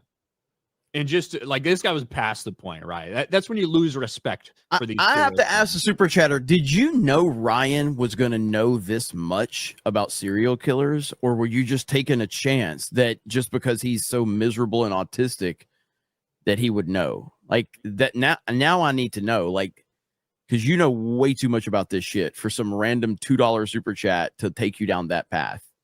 Do I really though? Like I just remember things, right? So if I watched a Netflix series, a 3-part limited series 3 years ago, I'm probably going to remember it. But yeah, Ted Bundy, where you start to lose respect is when, man, you fucking escape your free. And instead you go to, God, was it the Florida State campus? Is that where he went? And he just fucking walks in. Like this guy could have got away free, but he just walks into a fucking dorm with a log. Right, just a log. Starts beating the shit out of women and fucking choking to death, one room to another. Boom, boom, boom, until finally everybody wakes up and he has to run away. And then he goes and does it like right down the street. That's when you're like, man, you could have fucking got away clean, but you decided to do that. Lost respect for Ted Bundy. Anyway, that wasn't in any particular order. Green River Killer gets overlooked though. Not gonna lie. I've rewatched the I'm Eating a Piece of Cake, man. I'm sorry, Jay Clip, probably 20 times from Jay's Best of 2024 vid. Good old Jay. Why was he eating cake? It's just, it was something on main event, probably. He's probably trying to, we wanted to probably say something. I'm just assuming, I can't remember. There's been so many J moments this year. So we probably wanted him to talk. I just, you're the background. I don't know what's over your left shoulder there, but it just, it had somebody just like walking across. And for a second, I thought there was somebody like a small person walking in your background. That's Resident Evil. Fuck out. That's Resident Evil. I couldn't even tell. But yeah, it just had that part basically where he's walking across the stairs and it scared the shit out of me. That scared the shit out of me. Oh, that's funny as hell. Right there? No, it was. Oh, it was the actual in the game. Okay. He has like the banister and he's kind of like upstairs somewhere. He's walking along. that scared me. Oh man, that's good stuff. That scared me. Ryan, why are you 40 but look 20? Must be a gay lifestyle. I don't know. I don't believe it's a gay lifestyle since I don't have one. But I would tell you about all the products I use for my face, about all this stuff. But the truth is, I don't do anything. I just look like this. I think it's the preservatives in the liquor that you drink. It could be. That's what Chris Gore says for himself. I mean, I don't drink as much as like. No, I know. I drink. I am the definition of a fucking binge drinker, right? Like I'm not sitting there every night having a glass of alcohol or whatever. But about once every 2 weeks, I will get fucking shit faced. You know what I mean? So my theory is, like those old stories where they're like this lady, like we actually had one come and talk to my school. The lady shows up with a freaking McDonald's cheeseburger. She's like, I've had this cheeseburger for 20 years and it looks exactly the same. And you're kind of like, the mentality is if I keep eating McDonald's and all those preservatives that keep that hamburger looking the exact same way for 20 years should impact my skin and everything else. So you look the same for the next 20 years. That could be what's going on with you, Ryan. Maybe Taco Bell and McDonald's have saved my life. Yeah. You've seen those things where the lady's like, this cheeseburger, all the chemicals, it looks the same for the next 20. Have you seen that? Yeah, that's why I can let it sit. That's why I can let Taco Bell sit on the counter all night if I don't finish it and wake up in the morning, fucking nuke that shit for a little bit, or even not. You just eat it cold. Spread some fire sauce on that bitch and slam it. And then the same lady, my dumb behind, was like, if you take this cheeseburger and you take a McDonald's cheeseburger outside, the bugs won't even bother with it. So I bought an extra one day. Yeah, the bugs are all over that shit. Freaking do it outside. Good. Yeah, the ants destroyed it. Yeah, don't listen to fucking that lady's full of crap, man. I actually did that with my class for science. I was like, yeah, she said it. I was like, well, she was wrong. Listening to women is horrible. Like whenever, if you go to a church and they've got a female pastor, you're like, roll your eyes. It's just not fun listening to women. You turn on a football game and it's a female announcer and you're like, what are you doing? Fuck you. Like, it just makes you so up. Nobody wants to listen to a woman. The only ones who do are dumb fucking kids, right? Dumb kids at schools. Women teach them there. Maybe it's why our country's so fucked up. Way too many female teachers. No one wants to listen to a woman. So shut up, old lady, about your McDonald's shit. You know what? Here, the woman who's lecturing you about McDonald's, wasn't it some old stupid bitch who spilled McDonald's coffee on her and was surprised when it was hot and sued McDonald's? Yeah, that started the whole trend of, I'm a little overweight. It must be all the Oreos I keep shoving in my mouth every night. I'm going to sue them. I can't believe I bought a cup of coffee and it was hot. No shit, you stupid bitch. What were you expecting? No, women are great. We love them. Is Gary in the chat? Someone said Gary's in the chat. Me and Gary's teams are playing each other right now. Padres Cubs. He fucking tagged me on Twitter when the Padres won yesterday.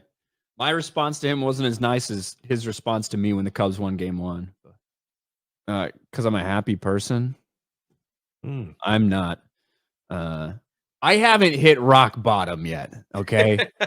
I haven't died and had to be resuscitated because of a drug overdose. I haven't spent years in prison having to listen to some dude in the cell next to me get butt fucked by a black guy. Like, I have not hit rock bottom. So Gary is able to realize that those were the moments in his lives that was just absolutely fucking miserable. And he's so much better today than he was then. That's why he's able to have his happiness. So let me ask you this. My life is still getting worse every fucking day, Gary. I'm not happy. Go ahead. Would you want to be resuscitated, you know, by like one of your friends like me or Jeremy if like something happened to you, or just let you down? So I have to give you mouth to mouth? Right, look, y'all are free to fucking do chest compressions. I would rather die than have Jeremy's lips on mine. I'm serious. I would rather die. So I'd rather get kissed by a fucking Dementor than Jeremy. Stephen McBride for 2. Ryan guzzles a mean cock. Ask Marcelo from Grindr. I've never met a man named Marcelo. But thanks, Stephen. Bring back the fucking supersize. Some of us just want to eat a bucket of fries, and there ain't nothing wrong with that. All right, that's it. We'll talk to you guys later. Bye, everybody. Ronan for $1. Conan O'Brien needs a beard, and he would look just like Ryan. I'm not seeing it. Maybe not seeing the comparison too much. Here's this picture again. Maybe because I'm around Ryan a lot. And all right. Well, you didn't share it. I didn't share it. Sorry. Yeah. I thought I shared it. I was like, I was doing the pose that he's doing. I thought you were about to sneeze for a second, so I was kind of like waiting.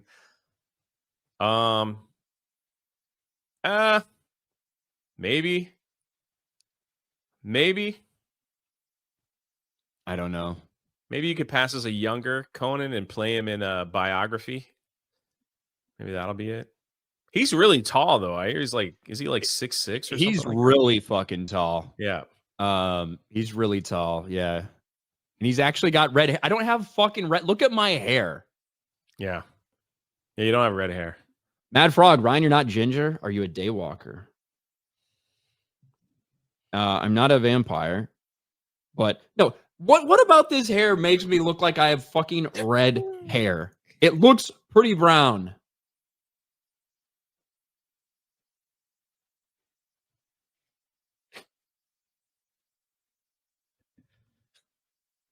Am I fucking crazy? Am I taking Tylenol? Like, I don't understand why people think that my hair looks red. I don't get it. Now, I will Maybe say, it's that deep auburn red. I will say, like, if I'm out, like in the summer, if I'm outside a lot or whatever, I can get kind of streaks of like an auburn type of color in it, but it's not fucking red. Like, my God, it's brown. What can brown do for you? Did you hear about the Saviant? Saviant? Yeah, that's the second wrong way you've mispronounced it today. Before we started, Jake comes in, he's like, Saviant? "What's the Saviant?" Saviant, yeah. It's the Saviant. And I'm like, "Oh, he's the Saviant." Yeah. Zero the Hero for 5. Movie idea. Saviant Man, starring Jay. Watch our hero fight crime in the English language.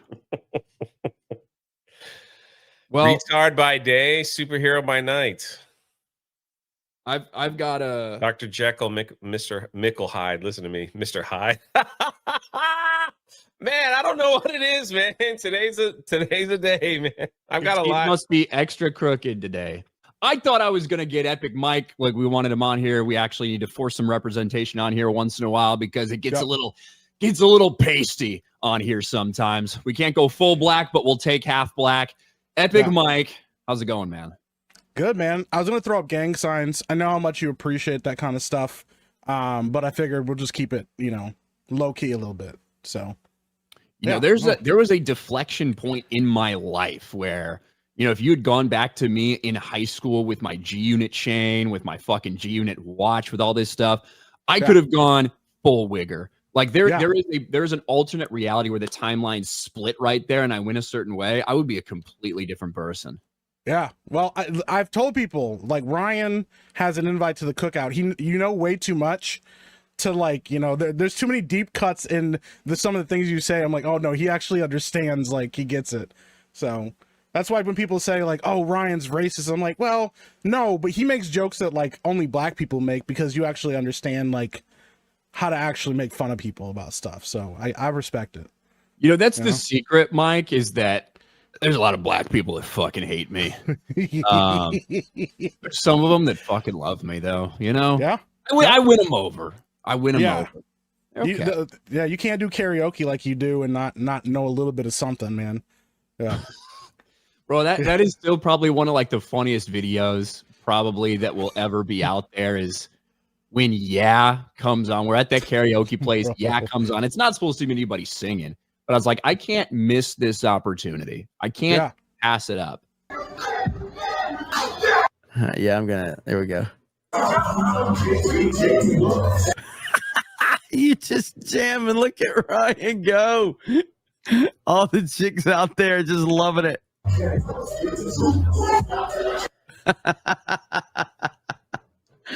I like towards the end. You see all the black girls in the front. Look at them. They're loving her.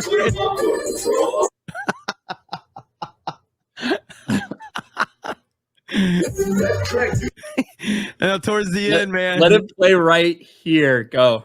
Yeah.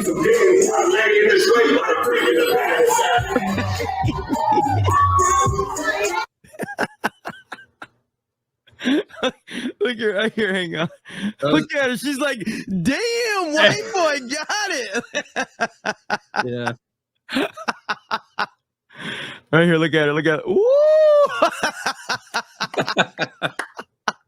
You know, sometimes I have to take it upon myself to be a little bit of the center of attention, especially if I've had a couple drinks in me.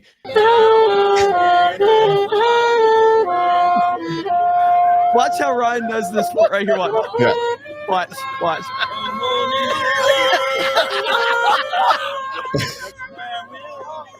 That starts playing and no one's going to be up there to do Ludacris's rap. Are we fucking serious? Yeah. And that's the thing too. Up there and they see this fucking skinny white dude walking up there thinking he's going to do something. And I just fucking slay it. And all these like fat black women in the audience are like shocked. Yep. You know? They're ready to drag you off, bro. It was a real thing, man. They were. Thankfully, I'm faster than them, so I would have never let that happen. You gotta outrun them, bro. Oh, bro, that's wild. I would have never let that happen. You know, I see some people say in the chat, yeah, I'm in touch with my African heritage, my Egyptian heritage. I wore the pharaoh hat a little bit last night. Got a little bit drunk last night. Had an insane stream last night, which was really, really cool, and I feel really blessed and very thankful that it happened when it happened. But yeah, everybody loves when I rock the pharaoh hat. How could you not? Yeah. And I think I've done a little talking to people, and I think that whenever I eventually make my way to Egypt for a trip, I'm going to wear that pharaoh hat. You have to, yeah. You got to let them know, like, that you understand the culture when you're there. You know. I think they'll respect it. I think so too. While trying to sell you maps and all the other things that they try to sell you while you're down there. Which, to be honest, knowing you'll probably handle that better than anybody else. Just be like, don't try to sell me anything. Get out of my face. And while you're wearing the headdress, I respect it. I want to see that. I'll be walking around there looking like a fucking king, dude. Bro, I got to see this now, man. You got to get you to Egypt just so you can do that. I am pretty good about, I don't know how things are in Egypt. I don't know how things are in Egypt in terms of people trying to sell you shit. I've heard things, whatever. I'm pretty good here in America with our fucking homeless people, our losers, our fucking bums. These people who probably live better than me. They've got everything. They've got all their fucking phones. They've got their TVs in their fucking tent. These motherfuckers aren't paying no taxes. You think they have to worry about April 15th to file their fucking taxes? No, they're getting money from people on the street. They're making more money than I am, probably. They've got a pretty good life. I am not bothered at all to ignore these motherfuckers and tell them to get the fuck away from me. So, I respect the hell out of that, bro. Yeah.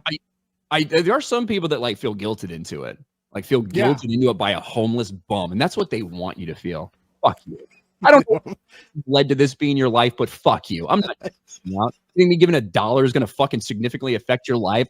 Oh, I'm hungry. Oh, hey, I'll go buy you a sandwich. Oh, no, I just rather have the money. Yeah, you want to get drugs, you fucking piece of shit. I'm not giving you anything. Go fuck yourself.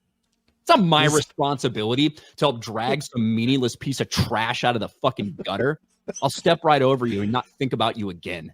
Yeah, I respect it. Is this how you picture starting your Monday?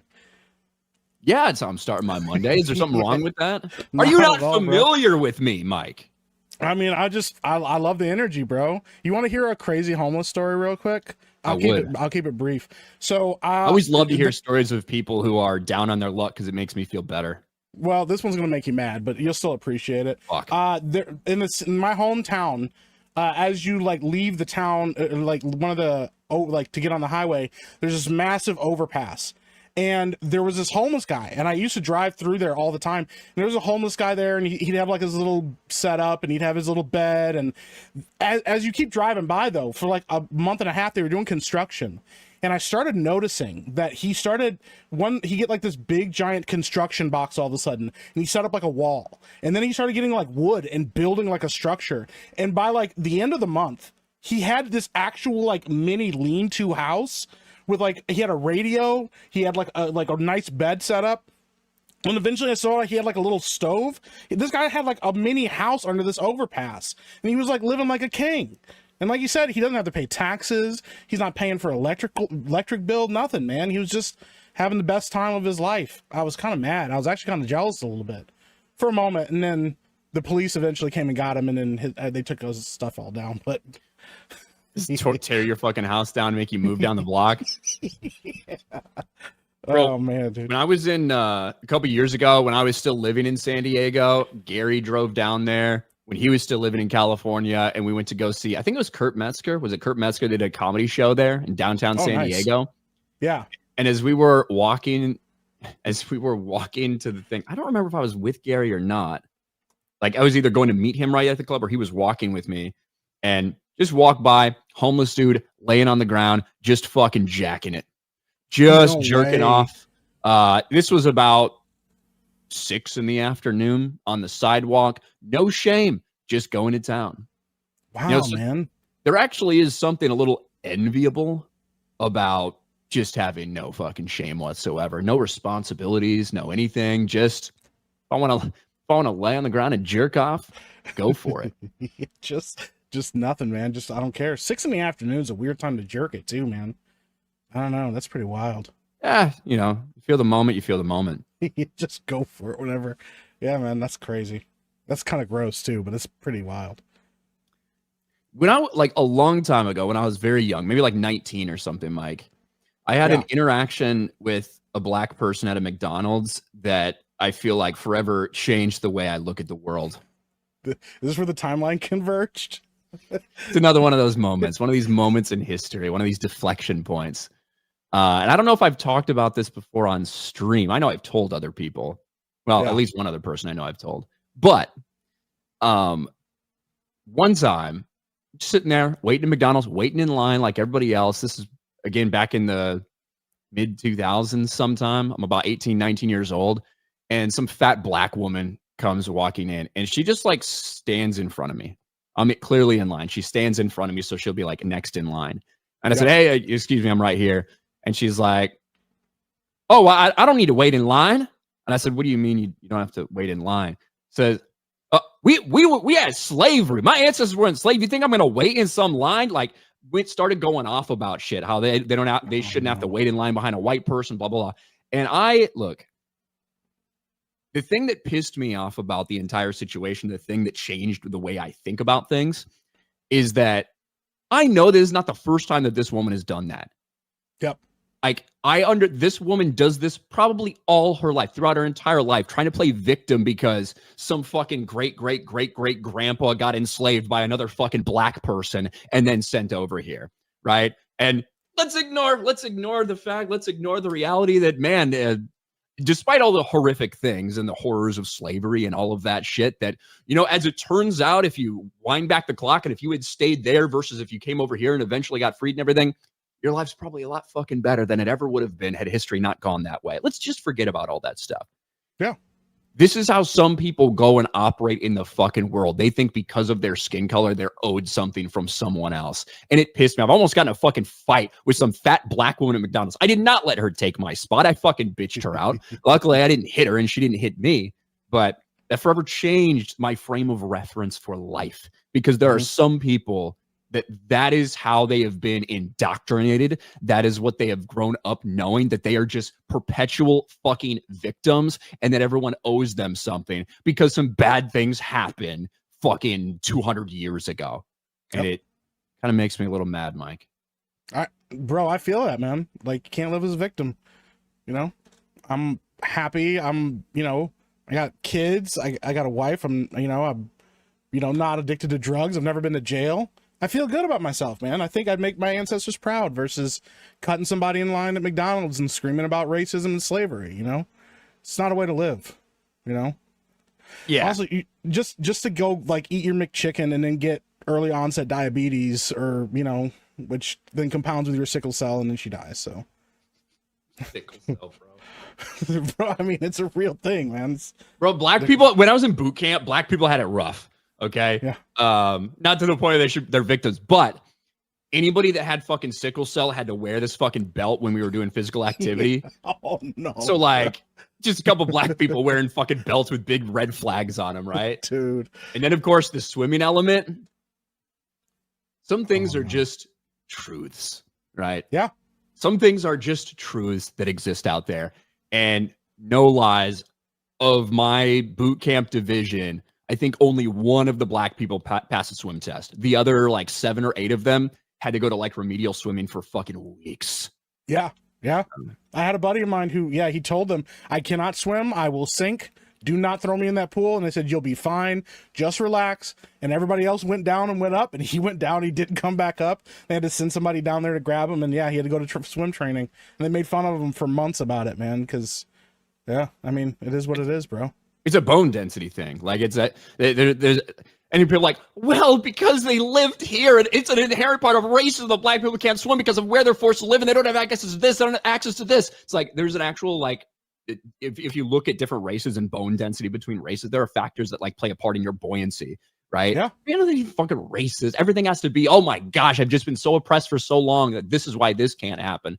I don't know how to fucking vote. I don't have a fucking ID because of inherent racism. Yeah, it's not how that works, man. I mean, I'm glad Mike's here so I can talk about fucking racism and shit now. Because, when me and Jay do it, it's going to be portrayed a certain way. It's still going to be portrayed a certain way now that Mike's here. He's just going to be called every fucking name in the book from other black people who can't believe he's sitting here. Listen to me spew my fucking hatred. Your hatred and vitriol. Yeah, I'll get called all the names and Ryan's like, hey, man, they didn't say anything about me. Yeah. I mean, they did, but fuck.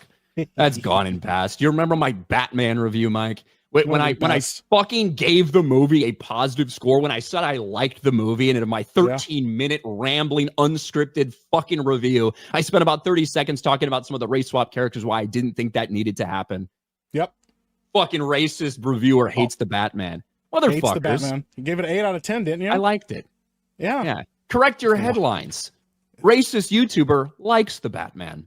That's all I ask. Be accurate. Be accurate. I wasn't mad about the racism part. I was mad about the fact you said I didn't like it. Yeah. Exactly. That's what you... To this day, Mike, I still get fucking comments whenever I get a video that maybe goes a little outside the space or a tweet or whatever. And it's like, aren't you the guy who hated the Batman because it had too many good black people? And I have to be like, hold up there. Yeah. I liked the Batman. So. And it also had too many good black people. Yeah. Little on the nose. Yeah. No, man, I feel that. That's wild, dude. I'm just thinking about you starting to file lawsuits against people, not because you're a racist, but because they said you didn't like the movie. Yeah, that's. Well, I'm gonna file defamation lawsuits against the Young Turks, whoever fucking covered, or Philip DeFranco, who covered this, not for calling me a racist, but for saying I didn't like the movie. Yeah. That's pretty good, man. True vintage R&B fan, Mike. My mind is telling me no. But my body is telling me yes. I was waiting for Ryan to pick it up, and he did immediately, bro. That's wild. Oh my gosh, bro. I don't see nothing wrong with a little bump and grind. I actually really like R. Kelly's music. Yeah. Did some fucked up shit. Okay. Yeah. Did some fucked up shit. Gary doesn't like the fact that I'm singing, apparently. I don't know what. I think he's a little excited. I think he was surprised though. You know, you had pipes. You want to know something, Ryan? Before we even start the show, there's a new outrage. I'd love sweet. There's a new outrage that's sweeping. Can I guess? Hold on, let me guess. Is it because the color white? That is correct. Good guess. Go ahead. That is correct. This was put out by the New York Post. Woke white women are losing their mind because Pantone, a color institute, decided to put out the color of the year. And they're upset. They're angry. They took to the TikTok to talk about how this is the whitewashing of America. Nose ring, just letting y'all know. But it's crazy, man. It's crazy. It's the new hate trend that's sweeping America. Look, there is, hold on, before you start, I'm just saying there is a hierarchy when it comes to nose rings. Okay? Septum piercing, usually stay away. Side nose piercing, you're probably about to get the best blowjob of your life. I'm just saying. Like, so there's a hierarchy when it comes to nose piercings. Okay, so you can't just say all of them are fucking terrible, right? Just want to put that out there. She's got both, so exactly, yeah. Is it worth the risk? Probably not. Pantone choosing white or cloudy days as color of the year is a political statement. Call me too woke, I don't care. I don't think I'm wrong. It is a political statement. It's giving Sydney Sweeney has good genes. Sydney Sweeney is catching strays once again. Woke white women on TikTok have a surprising new target, the color white. Specifically, Pantone's 2026 color of the year, which is a bland off-white shade dubbed Cloud Dancer. The post called it the most boring choice of all, but is it racist? That's what some far-left influencers are claiming. It's a political statement. You're going to choose white and market it as a soothing reset? For who, babe? Who is that soothing? This TikToker named Riley, who boasts 44.6 thousand followers, called Pantone's pick a shady political statement and compared it to this year's controversy over American Eagle's jeans ad, starring blonde-haired, blue-eyed actress Sydney Sweeney. As for the latest Pantone hubbub, TikTokers are calling it tone deaf and out of touch, and at the very least, an attempt to court controversy. So Pantone just announced their color of the year for 2025, and they chose white. In this political climate, are we being serious right now? If not a dog whistle, why does it look like a dog whistle? The term dog whistle is used to describe subtle political messaging that is intended to be understood by a particular demographic. In this case, Pantone is alleged to be pandering towards racists. But what does the color company have to say about it? Ironically, they hope the hue was a symbol of listen to calm this in word today's salad. hectic society. Leatrice Eisman, executive director of the Pantone Color Institute, said in a statement, "The cacophony that surrounds us has become overwhelming, making it harder to hear the voices of our inner selves. A conscious statement of simplification, Cloud Dancer enhances our focus, providing release from the distraction of external influences. In other words, everybody needs to chill." There you go. I mean, what are we supposed to say here? Like, do you know what color fucking 90% of those women who are complaining? You know what color their fucking walls are? What white, or color they're is a their shade of toilet off paper? white. What color is Okay? their toilet paper? Yeah, what color is their toilet? White happens to be a fairly commonly used color, especially in decorating shit. Okay, this is the same thing as, like, it's exactly like the Sydney Sweeney has great jeans shit, where there's no fucking reason whatsoever that people need to be getting triggered about this shit. If they had picked black, right? Like African black, would it have been a racial statement? I guess maybe not. Maybe they fucking ran out. Maybe they just wanted to go with a basic color this year. I don't know what Pantone's color of the year bullshit is. I don't. You don't keep up with that? I don't. Okay. I don't. Hold on, Jay. What were their other colors of the year? 2025 was, this is from Better Homes and Gardens or something. Mocha Mousse. Yeah. Okay. So we got Mocha Mousse for 2025. That's brown. It is 2025. We got 2024. We got peach fuzz. That's skin. 2023 was Viva Magenta. Then I guess I could keep going if I wanted to. But yeah, so they've had dark colors. So this year they chose white, which is actually called a cloud, like cloud dancer. Cloud dancer. That's what Cloud dance. Who fucking cares? These stupid woke white women, dude. Obviously, the New York Post, they came out, they wanted to do something about that. These woke white women. Thanks, New York Post. I saw this ad for this 55+ retirement community in Coral Gables, I think. Is that a place? And I understand why Ryan would rather die. Aren't all like the retirement homes in Florida like a little north of Orlando? Was that place called the Villages? The Villages, yeah, where everyone's got an STD apparently. So there's like stories you could read about the Villages where it's just that's like the big underground swinging community for seniors. They all go to the they're old, their fucking significant other probably is already dead or whatever. They can just fucking raw dog it because they're not worried about getting some old woman pregnant. There was actually a report that 80% of the Viagra sold in Florida goes to the Villages. Wow. And it's like, it's huge though. It's a massive compound. It's like, what are you going to do? Some 80-year-old fucking woman. Ma'am, I know you're 82 years old, but you got the clap. All right. I'm already on fucking all these other meds for my heart, my fucking brain. Who the fuck cares? I got an STD. Big whoop-de-doo. An extra itch ain't going to stop me. Yeah. Probably their thoughts on it. Like, whatever. I don't want to even get into it anymore. I had another joke. I tried to stop. Blue Shell Draw 4 for $10. You know what? I'm interested. Both of you. What was the worst way you got your order wrong? For me, Chipotle didn't put chicken in my burrito. My dad, Chick-fil-A, didn't put chicken in his sandwich. Did you witness this from your dad? We just got a bun. He just got a bun and pickles. Is that all he got? What was the worst way you got your order wrong? The best way I got my order wrong first was it was at McDonald's, and they gave me somebody else's order that had like 6 times the food in it than what I ordered. So that was an amazing day. So got to take that home. Whatever family was behind me they got my order.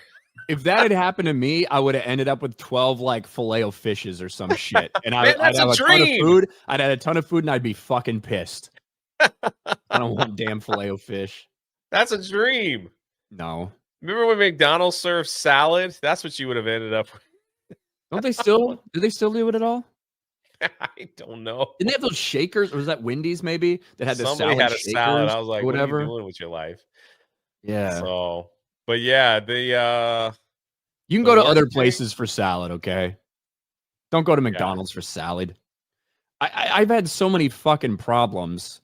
It's tough to rank the worst way my order got fucked up. Mine was if this counts, mine was it was a pizza that was dropped off at the house. And when you finally it was all taped shut, but when you opened it, it looked like they had just held it this way and shook it. It was all like moved over to the left side. So all the cheese and stuff. I took a picture.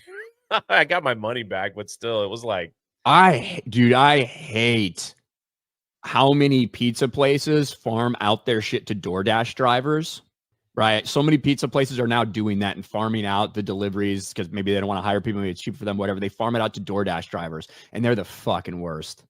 DoorDash drivers are fucking awful. Most of them are fucking illegals, and they can't speak English to you. They don't understand how to get in your fucking, even though I shouldn't have to translate fucking numbers. You should be able to fucking figure out when I tell you what the gate code is for my neighborhood. I shouldn't need to, like, that should not matter whether you're fucking only speaking Spanish or English. My Fazoli's incident was caught live. I mean, that's just, they didn't give me my breadsticks I ordered, right? Is this a dozen breadsticks? Oh, these, nope. Nope. Fuck! God damn it! How fucking long does it take? Jesus fucking Christ. Fuck! Now we're getting back on the fucking road after we stop. I just wanted to stop and get Fazoli's. That's all I fucking wanted to do was stop and get Fazoli's because I love Fazoli's. And these stupid fucking pricks. Fuck! The fucked up part is I know I'm gonna like it. I know it's gonna taste good. They fuck you in the drive-thru. They fuck you in the drive-thru. They fucking did. They fucked me in the drive-thru from the very fucking beginning. Joe Pesci knew. Fucking breadsticks. That's fucking good. God damn it. But Well, that was was that the the worst? That was a whole process. Yeah, that was something. You know what I hate is when I do get pizza delivered and, you know, breadsticks or whatever, and they forget like the sauces, right? When they don't bring the marinara sauce or they don't bring the garlic butter or whatever. Oh, yeah. That is one of the most fucking infuriating things to me, especially if they're late and it's taking a while anyway. My pizza takes a long time to get there, and then I can't even enjoy it then because they didn't bring the sauce. And then I make a big fucking fit of it, and I fucking call them and talk to them. They're like, well, we can refund. I don't want a fucking refund. I want you to make that cocksucker drive back out here with the shit that he forgot. I want to fucking ruin their day just like you fucking ruined mine. And then some angry fucking delivery driver, some loser, fucking comes up and hands me, you know, 2 cups of the sauces that they forgot. That'd be your dream world, right? Well, I guess the dream would be not to forget. Yeah, the dream would be for them to get it right. But that is my policy when it comes to all this shit. If you fuck up my day, I have no problem fucking yours up too. Like, I'm gonna treat you with I'm gonna treat you with respect. I'll treat you right. And if you get my order right, then thank you. Have a good day. I hope your day is great, blah, blah, blah. But if you fuck my day up and you're getting paid, go fuck yourself. I'll fuck yours up too. I respect it. Yeah. I'm going to get some right. Arby's later. Have you ever had, you've had Arby's, right? I took you to eat your first Jamocha shake years ago. Well, I've had Arby's like a million times in my life. Yeah, I love Arby's. I got Ryan his first Jamocha shake at Arby's. It was fine. We had a road trip. I would have rather just had a fucking chocolate or vanilla shake, to be honest with you. I got you. It's fine. Sir Hatford too. I stopped ordering delivery entirely. You know, probably healthier. Unearned opinion. I DoorDash. 90% of people don't tip. Well, you know what's crazy on unearned opinion? I fucking tip. And I tip reasonably well. And the one thing that I actually, you know, I hate is that I tip well and then my shit gets fucked up. That's what I fucking get pissed at because it's bullshit. I should tip after you've delivered my shit. Now, 90% of these people don't tip. I get it. Those guys are assholes. I fucking tip. I wish I could go back and untip when people fuck my shit. Yeah, I'm a pre-tipper. Like I do it. I usually pick the highest setting too. So Blue Shell draw 4 for 5 is someone who used delivery. Had someone drop off my food at the house, then would gaslight me afterwards. I agree with the wrong house. Ryan. At the wrong house. Oh yeah. Drop up, bro. At my last place, they used to happen all the fucking time for me. About 1 out of every 5 times I ordered, they drop it off at the wrong place. And like the reason I'm doing that, the reason I'm getting DoorDash is because I don't want to fucking move, right? Yeah, it's the lazy. I don't want to get out of my house. So when I have to fucking get down, walk down some stairs, walk across somewhere, walk up more stairs to get my food that you fucked up, it makes me want to go on a spree. Like it just does. Pisses me the fuck off. What? Oh my gosh, Jay. I haven't even talked about this. I almost forgot. I almost blocked it out of my fucking mind. Oh. So I had a very bad experience with Uber yesterday. Oh. It wasn't even like an immigrant or anything like that, which usually, you know, that's my complaints with when my DoorDash order gets fucked up or my Uber driver, blah, blah, blah. So it was about a 13-minute ride from where I was going to the restaurant we were meeting at before the creator meetup. So, okay, no problem. That turned into about a 35-minute trip. Because when I get in the car, the white woman. First of all, women should not be fucking Uber drivers. They can't drive well enough to begin with, period. Regardless of whether you have some fucking disability. Females should not be Uber drivers. They're not aggressive enough. They don't drive well. Stop being an Uber driver. You're a fucking woman. Why don't you do DoorDash or something where you don't have to actually drive me? You can drive my food. Don't fucking take me anywhere. Like, just as a standard. I'm sure there's exceptions. I'm sure some of the ladies in the chat, you're like, well, I'm a good driver. Yeah, thanks for being the exception. Congratulations to you. As a general rule, women shouldn't be Uber drivers. But mine, I get in the car, I get in the back, and she says something to me. And I had no understanding. Because she was like, this is how it was, Jay. She's like, it's like, okay. So I didn't know if she was deaf or retarded. Turns out she was both. She was absolutely deaf. And judging by the way she continued to miss every fucking turn that I could see coming up on the GPS, and I would be like, hey, turn here. And she couldn't fucking hear me because she's deaf. And then she'd miss a turn. She'd throw her hands up with him. Oh, sorry. What do I do? And I'm like, okay. And then we get to a fucking stop. After like the third turn that she missed, right? My ETA went from 13 minutes to 14 minutes to 15 minutes to 14 minutes to 13 minutes in like a 20-minute time period. As we continue to circle around this same fucking area because she kept missing every fucking turn. Finally, she pulls out her, like, she can clearly understand I'm not understanding what she's saying when she turns back. So she pulls out her phone. She opens up the notes app. She's about to type something to me because she's fucking deaf. And I see her erased several notes prior, like 4 different notes. They all said different versions of the same thing. Sorry, me go wrong way. Me sorry, misturn. Be better now. Me love you long time. Right? Deletes like 4 iterations of that same note and writes me something like a longer one. I fucking snapped a picture of it. Let me see if I can fucking find it. Bro, I was so fucking mad. She types, I didn't know there is open road. Enter freeway at this road. So I am going on Las Vegas, either better and safe.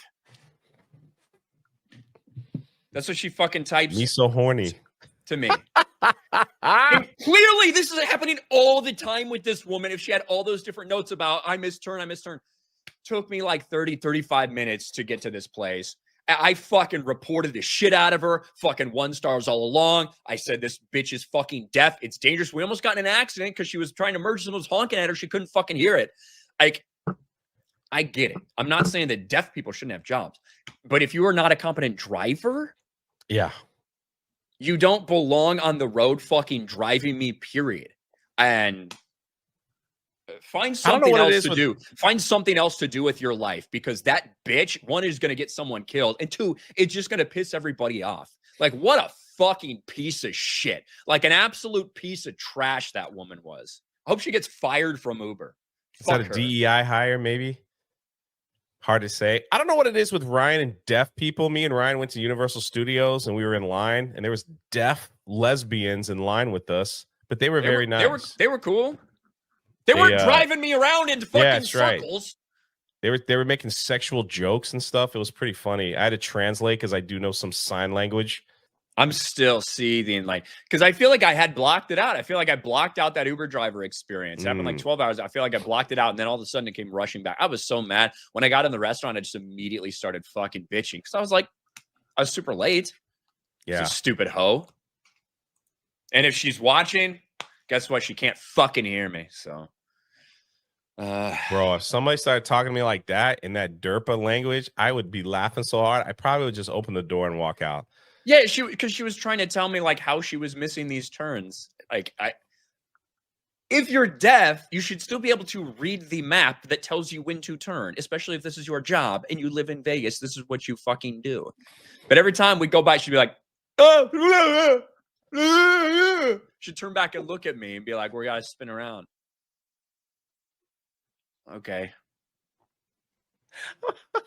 I'm like, that's what it thing ever. That's what it was like, dude.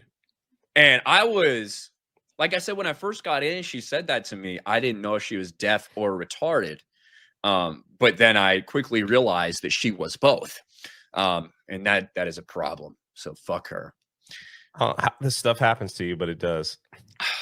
I don't know anybody that has gotten a deaf Uber rider that was horrible. I just don't know. You're the first.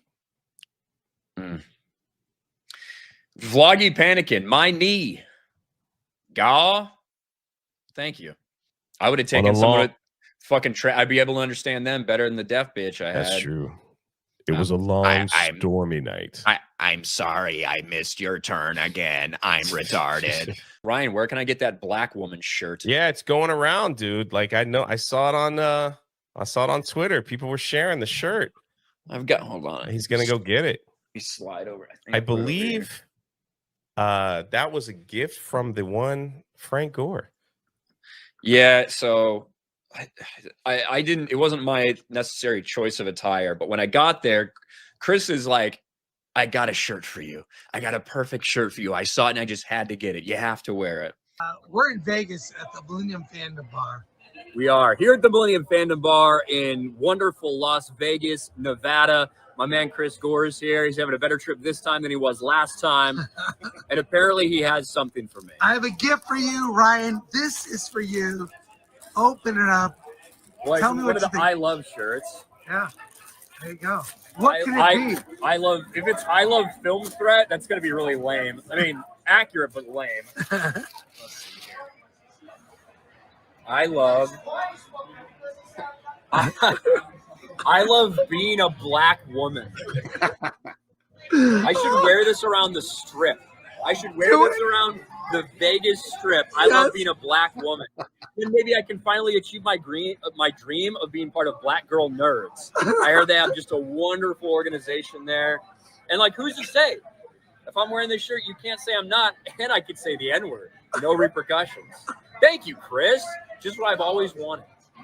I found that shirt on Temu, and I thought, first of all, it's weird that shirt exists, right? It just seemed kind of weird because if you put I heart being a white woman, what would that? It just feels weird to me. But I thought if anyone would wear such a ridiculous shirt, it would be Ryan. He got it on Temu apparently. So I love being a black woman. So I wore it last night. It seemed to be a hit. It seemed to be a big hit. All I see. Yeah. I probably need to wear this like walking down the Strip, to be honest. Yeah. And, just see what happens. But this is one of those shirts where I bet more people would stop and hug you than look at you weird. That's what I think. In Vegas, come on. Here's the thing. My whole thing is when I saw this, like, why does this shirt even fucking exist? Because it was not built for me to ironically wear it. It was made for black women who want to wear a shirt that says, I love being a black woman, which is just so fucking cringe and gay. I mean, now I just need a shirt that says, I love being a white male. Maybe that was made to counter protest the people trying to change their gender and stuff.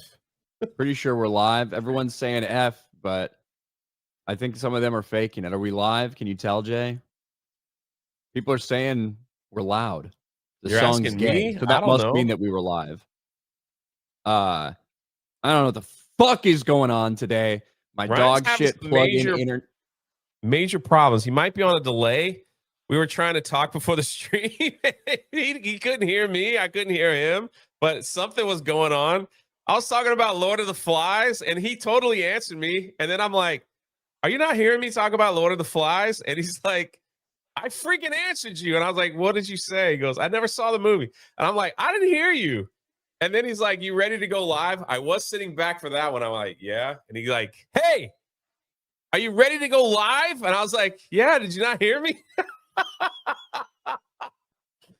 All right, Jay, I'm going to count down. And after I say, I'm going to go 3, 2, 1, and then I want you to clap like it would be 0. I'm going to do it right now. Get ready to clap. 3, 2, 1. Bro, that is like, it's like a fucking 2-second delay for me. Really? We are fucked today. We are absolutely fucked today, Jay. Maybe Jay's the problem. That's true. Maybe it is. Maybe it's me. I don't think so. I think that it is. I am fully convinced that it's me, but maybe not. I've had a hell of a 12 hours, I guess. So last night, because apparently you guys planned to all watch the game together and everything, I didn't get invited to that because everybody was. I was playing video games. What are you talking about? Everyone was mad that I was going to destroy the plan. The plans fell apart, all that shit. So I went out to the bar, met up with somebody else, watching the game. I was trolling Eagles fans, trolling Giants fans the entire game. It was great. Some gay Commanders fan got really upset with me at one point because he thought I was an Eagles fan. I was like, I think both these teams are dog shit. Fuck you. And then I got to watch my Cubs. Got to stay at the bar, watch my Cubs fucking stave off elimination, force a game 5 deciding game. I was hyped. But with all that being said, I ate so much food and I drank so much alcohol last night. And I had an early start to this morning. So I'm ready. I was ready for a seamless, smooth fucking show. And obviously that's not going to happen. I was texting your brother after the game was like out of hand too. He was not in a good place. It's a good thing he didn't watch the game with me. I would have loved to have watched the game with you, though. Conservatives should be more worried about Antifa, Revolutionary Communists of America, and Denver Communists, and other thousands of communist groups in America instead of gay sports. You know what, Billy? You know what, Billy Loomis, fucking genius who knows everything and it just dictates everything that we should be fucking talking about. Well, spoiler alert. I can walk and chew gum at the same time. I can care about multiple things at once. But also, if you want to talk about that shit, you can go to CobraCast. I'm sure Jeremy would be fucking jerking off all over all the political stuff all day because that's a political show.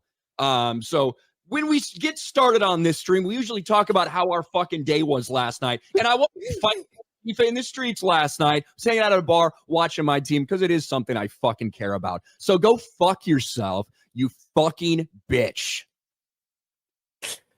Just for context, I highlighted that because I really wanted a good Ryan rant in the morning. Oh, man, it gets my blood going, man. So thank you, If you don't talk about this single thing every single fucking moment, then what are you doing with your life? Bro, this is an entertainment fucking show. That's what we talk about here. Now, it just so happens that sometimes these stories cross over a little bit into different things. Sometimes you have these people celebrating the assassination of Charlie Kirk, and we'll talk about that. Sometimes you have these fucking scumbags that have infiltrated the entertainment industry that push all this bullshit, and we talk about that. If you don't like the topics, there's the fucking door. What can I say? What can I say? And there's Roman Skywalker. This dude is one of the biggest cocksucking bitches I've ever seen. This dude hates us so much and bitches every single fucking day. Left thousands of comments on this channel. Every fucking day you are here, though. Every single day, Roman Skywalker. You cum guzzling piece of shit. Hello. Good morning to you. Wait, you know what's so funny? He didn't spell the name right. He used bad grammar. I mean, I have my guesses about what Roman might look like, which might explain his poor grammar, but I don't know. And all of this is happening. I'm sitting here bitching and moaning. We're probably on a delay. The stream's probably going to fucking crash. God dang. But again, he's a little bit bigger than Tom Cruise when Tom Cruise played the character. Yeah, and it's like those aren't bad movies. But they are like, that's not the character of Jack Reacher, and that doesn't feel like the Jack Reacher books. Jack Reacher is described as basically like 6'4", 6'5".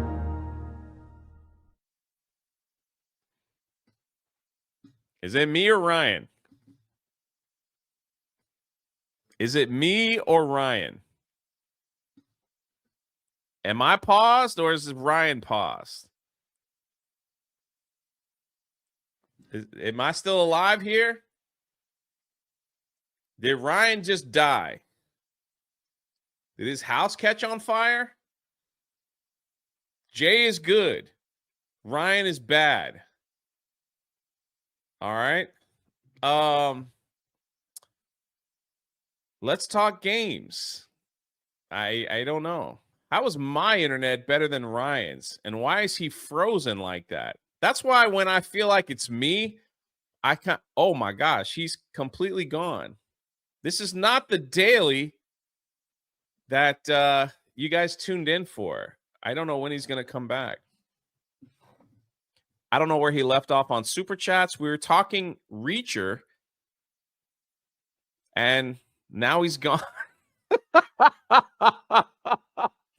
I don't know. I don't know what to do. Alex McCarthy says, I crap in a bag. There you go. I don't know why I pulled that up, but here we are. Under no circumstance can I continue. Oh, wait, he's back. Keep going. You got it. Keep going.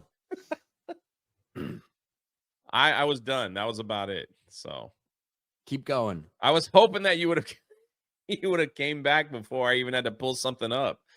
So yeah, this is crazy. I know Ryan loves when I surprise him with stories that, because I like his raw reaction, you know. A lot of people like it raw from me. But Ryan, scientists have carried out the first butt-breathing trial on humans. They've ventilation that provides oxygen to the body through the rectum in patients with lung problems. So if you have problem breathing, maybe you were a smoker your whole life, they've now figured out a way that you have your own blowhole, man, like a freaking dolphin, right out of your butt. You can breathe easily and live a lot longer. Man, science is wonderful, isn't it? I don't know how the science works for that. Personally, I don't know exactly. I mean, maybe. I mean, I don't know exactly the path that this would fucking take in your body to like make it back to where it needs to go to actually get the oxygen to your bloodstream. But fuck, man. I guess you gotta do what you gotta do when you want that, when you find that will to live, Jay. If you don't want to just fucking go in a hole and die, you got to find the will to live. Well, shit, you got to do what you got to do. Stick a pipe up my ass to breathe. I don't fucking know. It's the first I've ever heard of this shit. Butt breathing. Whose idea was this? What the fuck are they doing? Like, these fucking companies and these, like, they have all this money. They got all these grants. They're doing all these fucking trials. They're doing all this shit. And instead of, like, I don't know, curing fucking cancer or Alzheimer's or any of these other like terrible fucking things that are out there. I wonder if we can make somebody breathe up the asshole, and they just fucking do it. I don't know. Why do we? What the fuck? Hey, I bet there's some guys out there that will encourage and enjoy this sensation of. I mean, there might be some. It's also, look.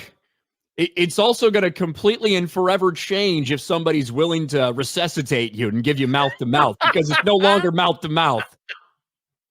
Fucking lips to asshole. Yeah, you got to do it through my butt. If you thought it was fucking gay, just the very idea of having to like resuscitate your dude who's a friend and he's fucking dying, you're like, I don't know, it's kind of gay if I fucking try to like breathe life back into him. It also might mean I'm fucking gay forever. Now imagine. Pucker the fuck up. You'd really have to have someone really close in your life. Or maybe they'll just build like a machine, like a little portable, like, you know, one of those things that they used to like for a fire? A fire back in the day. Oh, what are those called? Or maybe there'll be a little pump, like I don't know what they're called. It's like, Billy's back with us, everybody. Bo Zamboni brings up a good point. That's why you always need to carry some of Jay's portable dude wipes around. Just in case you need to get resuscitated.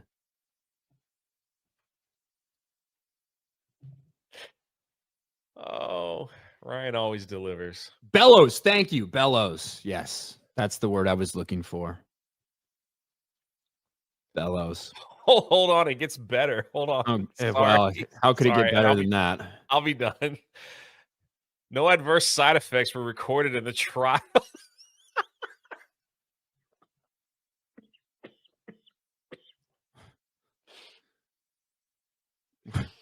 What does that mean? Yeah, what if they accident? You know, like when you eat too fast and you accidentally suck something down your blowhole. That happened to me the other day, Jay. I was fucking. What if you had a Klingon on there, man? I literally was just telling this story this fucking morning. Like, I did that the other day, or yesterday, in fact. I was fucking the dumbest thing to ever possibly maybe choke on, which was I was eating yogurt and granola, and I got these big fucking granola clusters. Usually, I crunch them all up, you know, and put them in there. And I was in a rush. I had to like get to the stream. I was eating fast, and I had this big chunk of granola. They just kind of went down the wrong pipe, you know. And fucking just start fucking choking. And dude, I'm telling you, Jay. On another week, a month ago, that might have just happened to me, and I would have said, you know what? It's my fucking time. I'm just gonna collapse on the floor here in the kitchen alone, die. No one's gonna know that I'm fucking gone until Jay walks in and realizes no one's made a stream, and like people will call me, try to figure out where the fuck I am. But now things been going pretty good. Everything's been going good. I had this fierce will to live. I'm like, I'm fucking coughing this shit up right now. Fucking got that shit out, dude. The sheer will to live that I see felt a cat come over throw me. up. Is that what you were doing? Almost. They're all like hunched over. It's like I was hunched over my sink, fucking doing exactly that, doing everything I fucking could in my power to get that chunk of granola out of my throat. So yeah, he did it, everyone. Did you feel like you accomplished something when that big thing just flew out of your mouth into the sink? Or yeah. are you a re-eater? Did you go, it's still good? It didn't like fly out. It was just like I kind of came up like and I spit it out. It didn't like, it's not like I was giving myself the fucking Heimlich or anything. Oh, I got you. But I didn't die. Oh. I didn't die. I made it. What a way to start the show, man. Woo. I have a lot to live for, Jay. I mean, I got to do daily with you. That's you right. know? That's what keeps me going. 8 o'clock for 5. Let's go Chiefs. Yeah, this is a very true fucking chat. Let's go Chiefs. You either die a hero who can't win the playoffs or live long enough to become the ref's favorite team. Like that is how it's perceived. 100%. I mean, in all reality, do you really think they don't want the Chiefs in the Super Bowl? I don't. Here's the thing. If that was the case, a lot of other results would have been fucking different. You know who got the biggest numbers of any fucking team in the NFL this year? Who? Any fucking team, including the Chiefs. Who? The Detroit Lions. They had the biggest ratings, the biggest viewership of any fucking team in the NFL. Jared Goff throws up over himself out. Whoa! Why wouldn't they want that? Why would? That's the thing. It's like, I don't think that there's like an active like campaign to cheat for the Chiefs. I've never thought that, but I do think that they want the Chiefs in the fucking Super Bowl because of the Taylor Swift dynamic. Why the fuck do they constantly show Taylor Swift, but they didn't show President Trump? Explain that to me. Why did they constantly show Taylor fucking Swift every time something happens, and yet President Trump and Elon Musk show up to games and they don't show them? Explain that to me. So that depends on the broadcaster. The broadcast is working for the NFL. Wait, hold on. The Roger Goodell's not sitting there and saying, "Hey, make sure you pan up and get this. Make sure you pan up and get this." Like that is not happening. And like, guess what? I do think there's going to be. Obviously, we know why that's happening because it's fucking Trump. But just like everything else, things are fucking quickly changing. Did you watch the national championship game? I did. I was live. Yeah. In the middle, I know. In the middle, they had the reporting from Trump, right? That they busted in there. Yes. And ESPN at least has been remarkably silent about pretty much all the Trump stuff because they got a mandate. They didn't get a mandate from fucking college football. They didn't get a mandate from the NFL. They got a mandate from ESPN to stop being hyper political about that specific thing. Right. You know what I mean? I get it, but I just think everyone always wants to look for a fucking reason. Guess what? But like the overkill of Taylor Swift. Texans, and you're like, Man, we just victims, man. They out to get us, man. Them cops, they looking all over for us. That's what the Texans were saying, basically, after this fucking game. If you know people are out to get you, then why are you launching and leading with the crown of your helmet? Because regardless of whatever, the Will Anderson call looked really bad in real time. He still impacted his face mask with the crown of his helmet. By the letter of the law, it is a penalty, but it certainly wasn't as bad as it initially looked in real time. All these guys can go off is what they see in real time, right? And the other one, guess what? The one where he slid late, he did get impacted in the head with the other player's crown of the helmet launching at him. But guess what? If the other player hadn't also tried to take off Mahomes' head and miss and hit his guy, it would have been very bad. Like, so the idea that these guys are just fucking, oh, we just victims, bro. They took it from us while they played like absolute dog shit. It's pathetic. It's cringe. It's victim mentality. And that's what the Texans have been all season long. I think they got high off the success they had from last year with CJ Stroud, and no one expected them to do this. They start hanging out with fucking porn stars. They start doing all this stuff. And now they have this entitlement and this victimhood mentality. That's what it is. Oh my God, your your take on the Texans is so good. We just victims, bro. Like that's exactly what it is, man. Like Aziz Al-Shaair, who not only punched Roshan Johnson on the sideline for no reason earlier this year, not only choked Tom Brady last year, the year before, whichever that was, choked fucking Tom Brady, right? Gets in fights with his own players on the sidelines. He fucking lays out and knocks out Trevor Lawrence for the entire season, right? Was it a bang-bang play? 100%. Is he a dirty fucking player? Yes. And he gets fucking wild. He takes off his shit. He's trying to fight everybody on the field. He's acting like he's out of control because he is out of control. And what happens in the aftermath? Man, I'm just getting this because I'm a black Muslim. That's the only reason they're punishing me. What is the GM? What did the coach do? Well, you know, he's just getting targeted from the NFL because he's a black Muslim. That's why this is happening. He's a great dude, this uncontrollable animal out there. He's a great dude, we promise. It's bullshit. I don't disagree. It's done all year long. I don't disagree with anything you're saying. Yeah. But why the fuck do they keep showing Taylor fucking Swift all fucking game? To act like the money doesn't play any part into who they want to see in these games is disingenuous, because you know straight up that they definitely have their favorites based on advertising dollars. It doesn't mean that it's as rigged as a lot of the people say it is, but they definitely have an idea of like, we would much rather have the Chiefs in the fucking Super Bowl. Of course, they have their ideal matchup. Do you think that the part-time refs that don't get paid shit are all of a sudden just like, oh, we really need to make sure we get this one for good old Raj? Like, they don't even have full-time employees that are refs. I don't think it's that. I don't think it's that blatant, obviously. No, okay. But Goodell wants Mahomes' chief to surpass Brady bad. Furthering my point. Tom Brady is a fucking owner in the goddamn NFL. What the fuck are you talking about? Tom Brady is the biggest announcer for NFL games. Jeremy, you're sitting here talking about how, well, the NFL influences the broadcasters to do what they want. Oh, Goodell hates fucking Tom Brady. He's a fucking owner and the biggest broadcaster on Fox. Shut the fuck up. It's so stupid. It's so dumb. We're almost done and Ryan lost it. God. Oh, shit. All right. Oh, man. There it is. Oh, man, Ryan. I love it. Yeah, there we go.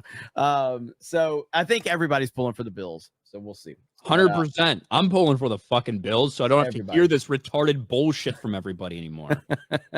I can't wait. It'll be some other fucking conspiracy then. Okay, Ryan. It'll be like, oh, fucking, Travis Kelce got caught fucking Roger Goodell in the fucking asshole, and they had to cover it up, so they made sure the Chiefs lost. Like, Ryan, can you please not do this? Please, just stop.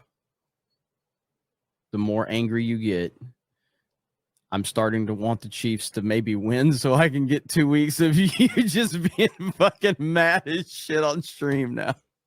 It's so irritating.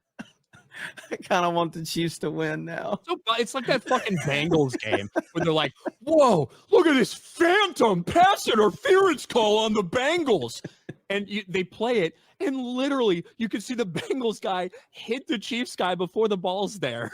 It's like he's showing the right call, but it gets so much engagement because it's the Chiefs. Woo! This is why I was late. I was in the middle of I'm going to show this right here. This is Steve from Blues Clues. He started his podcast. Remember us talking about it the other day? And it is exactly what Ryan said it was going to be. He literally looks in the camera and was like, "How you doing?" And that's it. He just listens to us talk for 2 minutes. That's it, man. Sets up the camera and just sits there and lets you talk. A little music in the background. What's wrong? That's it. It's exactly what you said it was. I should just send, if anybody ever tries to vent their feelings to me or anything, I'm just gonna send them this video.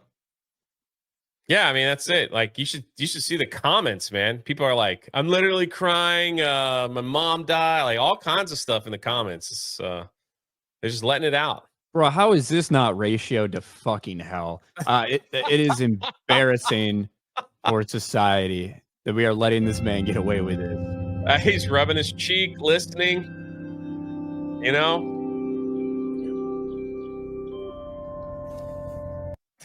He said he was starting a podcast, and it's exactly what it is. What? Come on, bro. Long form. What a scam, dude. What a scam. Long form listening opportunity. Yeah. There you go. With Steve Burns. Steve from Blues Clues. It's called a live. I always just, my headcanon was he got in trouble for some nefarious thing. And they had to just sack him and get rid of him really quick. And they brought in the Asian Steve, whatever his name was. Josh or something. I don't know. At the very end of the video, he's like, "Well, I hope you have a good day."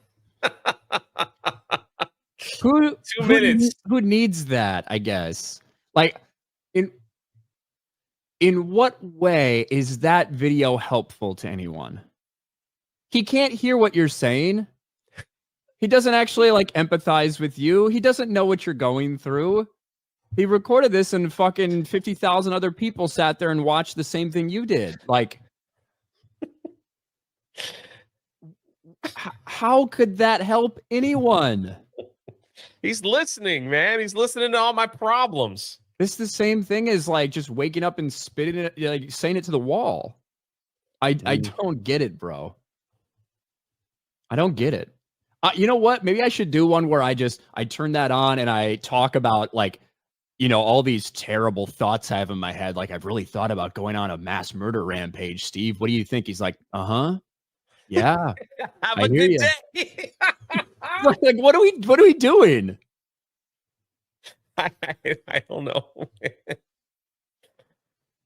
Whatever. But it was helpful for me. Now I'm ready to start the show. Hey, look, talk about. People are lonely, I guess so. It's all we have, man. It's all we have. It's all we have is Steve from Blues Clues. He's staring into the camera. Yeah, I'll send you the. I mean, he's got a plethora of videos to watch. There you go. So he's really he's starting off strong, man. Alive with Steve Burns. There it is. He also has a TikTok, which maybe he does the exact same thing. Well, he's making money, man. He's gonna make money off. I should start doing this. Yeah, our right. Outpost Live is going to be turned into a self-help thing. Okay, let's zoom in. How would you begin? Let's see. Hey, I know it's been rough lately. Not everything's gone your way.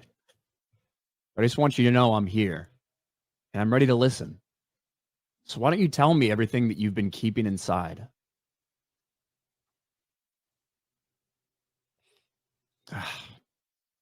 Yeah. Wow.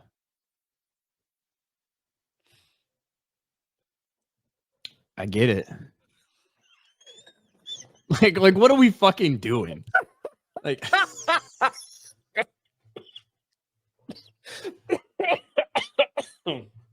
God dang, man. it's so weird. I don't know.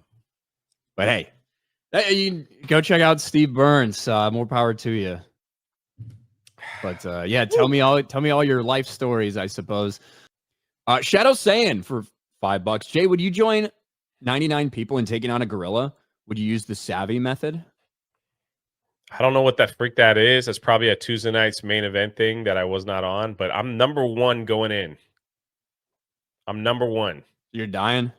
Yeah, going out flying. That's it. What do you think about that entire debate thing?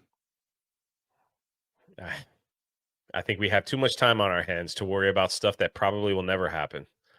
But I do think people will win because you get enough big people just to fall on them and hold them down. The first 10 will probably die. But if you freaking just keep piling on top and just do the squish factor, it'll eventually just probably won't be able to breathe. But people will have to sacrifice, man. Maybe the first 50. As long as you just keep the dog pile going, man. I think it's just physics, man. Here's the thing. If you had 100 people who are fucking super like well prepared and really fucking strong and fast and trained, right? Like people who are like the most well equipped and prepared people to do something like this, then maybe I think you could have a chance. But I don't think that's the meaning of the argument. The meaning of the argument is 100 random people, right? Yeah, just go to your neighbor's house. Yeah. You go the fucking street. The first 100 people that walk by, those are the motherfuckers that are going to fight a gorilla. I think that's the kind of principle of the argument. And I don't know, dude, because look, you can only get like 100 people can't hit a gorilla all at the same time. No. Right? You can get maybe like 6, 7, 8, 9 people surrounding him maybe to go at once, but I'm telling you, get the first 25 people in, the guy's going to get tired of swinging. He's going to get tired. Then you dogpile him and he's dead. But you got to get the right people that are willing to make the sacrifice. That's the challenge. I think that fucking gorilla just goes like this and swats motherfuckers away. I think he'll get tired. 100 people. I think he'll punch himself out. How long do you think it would take a gorilla to kill you if he wanted to? Just me by myself? Oh, probably seconds, man. Yeah, like a fucking instant if he wanted to, right? I guess the only thing is maybe if you fucking go for the nut sack, you just grab his fucking nuts and twist. Maybe that'll put him, but I don't even know if that's true. I bet gorillas do that when they're fighting each other. I bet monkeys do that shit. Yeah. They're probably used to that. I don't know. I just think they get tired after like swinging like a boxer, you know? You just get tired after a while, and then eventually you got to take advantage of it. I want to fucking see this in real life. I want I want some kind of Squid Games type of thing, right? Where people are very willing to do this. They're going to get paid a lot of money if it's successful. But the thing is, I don't know how you convince the gorilla to do it. Yeah, that's the thing. What if you get like a sad gorilla that just doesn't care? Yeah. Like what? I don't know. It's like I've had a bad life. Just take it from me.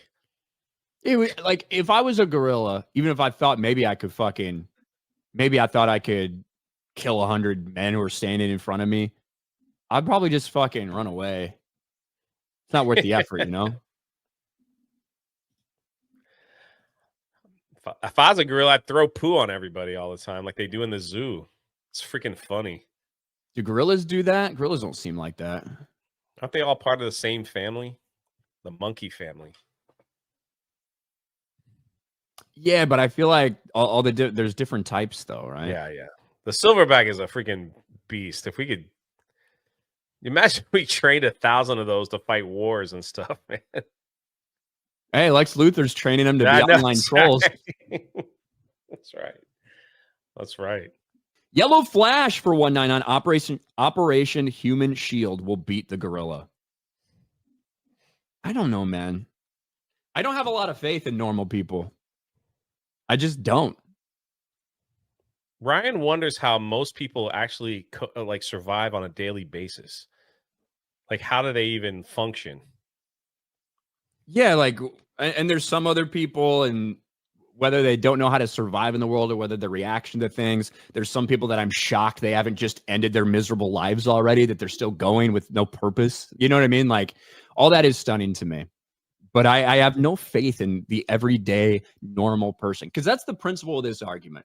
Could 100 dudes, not like fucking UFC fighters or whatever, 100 dudes, random dudes, an assortment of people, beat a fucking gorilla? I don't think they can. I don't believe in them enough. But thank you, Yellow Flash. Go check out Mighty Golden Patriot, by the way. Launch over on Ripascend. Shout out Yellow Flash. The Trillist for 5. You got to factor in how many of the 100 men are actually coochies. After that first guy gets destroyed, dudes will bail out. Oh, yeah, easy. First guy gets ripped in half. The rest are like, I ain't doing that. Well, I think the way it's set, like, you have to think about it is, like, no one's running. They're all fighting, period. Because I think if 100 people came up against a gorilla, I think his first instinct would just be to get the fuck out of there. Like, there's no reason to go through that when I could just climb a tree. But I don't know. Udite, purple drank is Black Snape's favorite potion. Adam Schiff posted, nothing quite like a festive concert put on by the San Diego Gay Men's Choir to get you in the holiday spirit. I don't know why that's funny, dude. That's just freaking funny. Bro. Thanks for the warm welcome and a beautiful show. Bro, watch your eggnog there. Is that a real thing? We're part of the San Diego Gay Men's Choir, and we're going to put you in the holiday spirit. Oh, God. What world do we live in, man? Yeah, I don't know what they sing.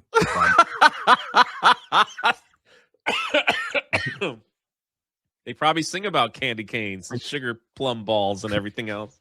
We're going to hell. We're going to hell. We're going to hell. We're going to hell. Ding, ding dong. Dong. I like dongs. I don't fucking know what they sing.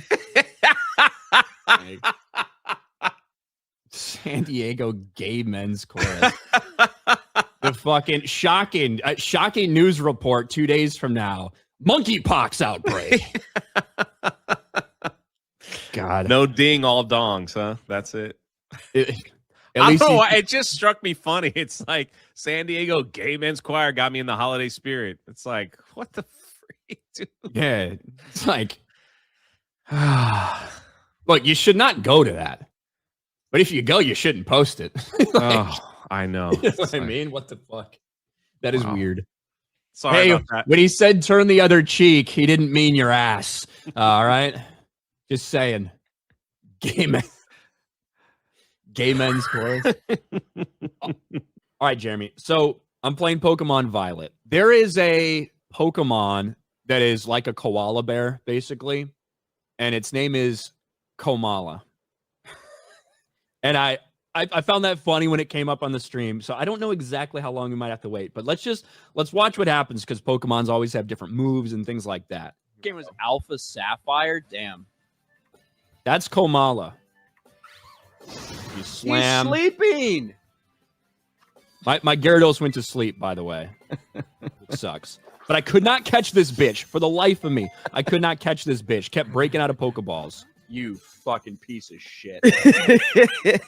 Oh, no! Somebody needs to clip that. Komala has a signature move that I didn't think about. Sleeping.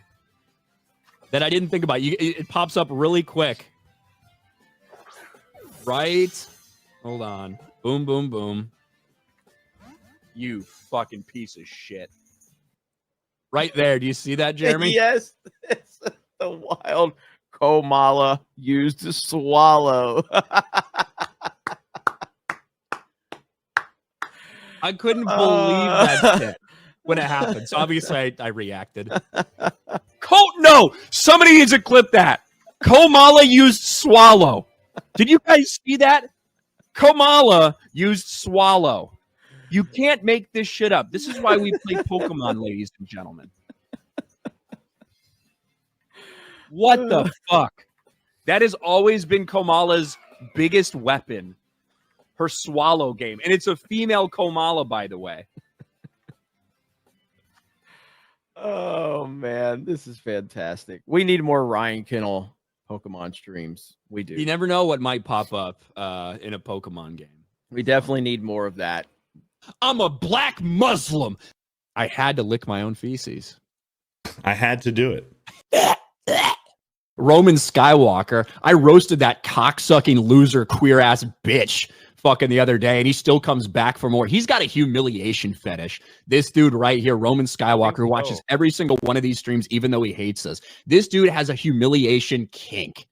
That's who he is. This is a dude who sits there and like wants to get his fucking like balls twisted while he gets pegged up the fucking ass and told what a loser pile of shit he is. That's Roman Skywalker. So thanks for joining us. We will be tolerant of you in our space, Roman Skywalker, you little fucking bitch. But anyway. It's a good start to the stream. It is. Have absolutely cratered. Whoa. That came out of nowhere. Fuck off.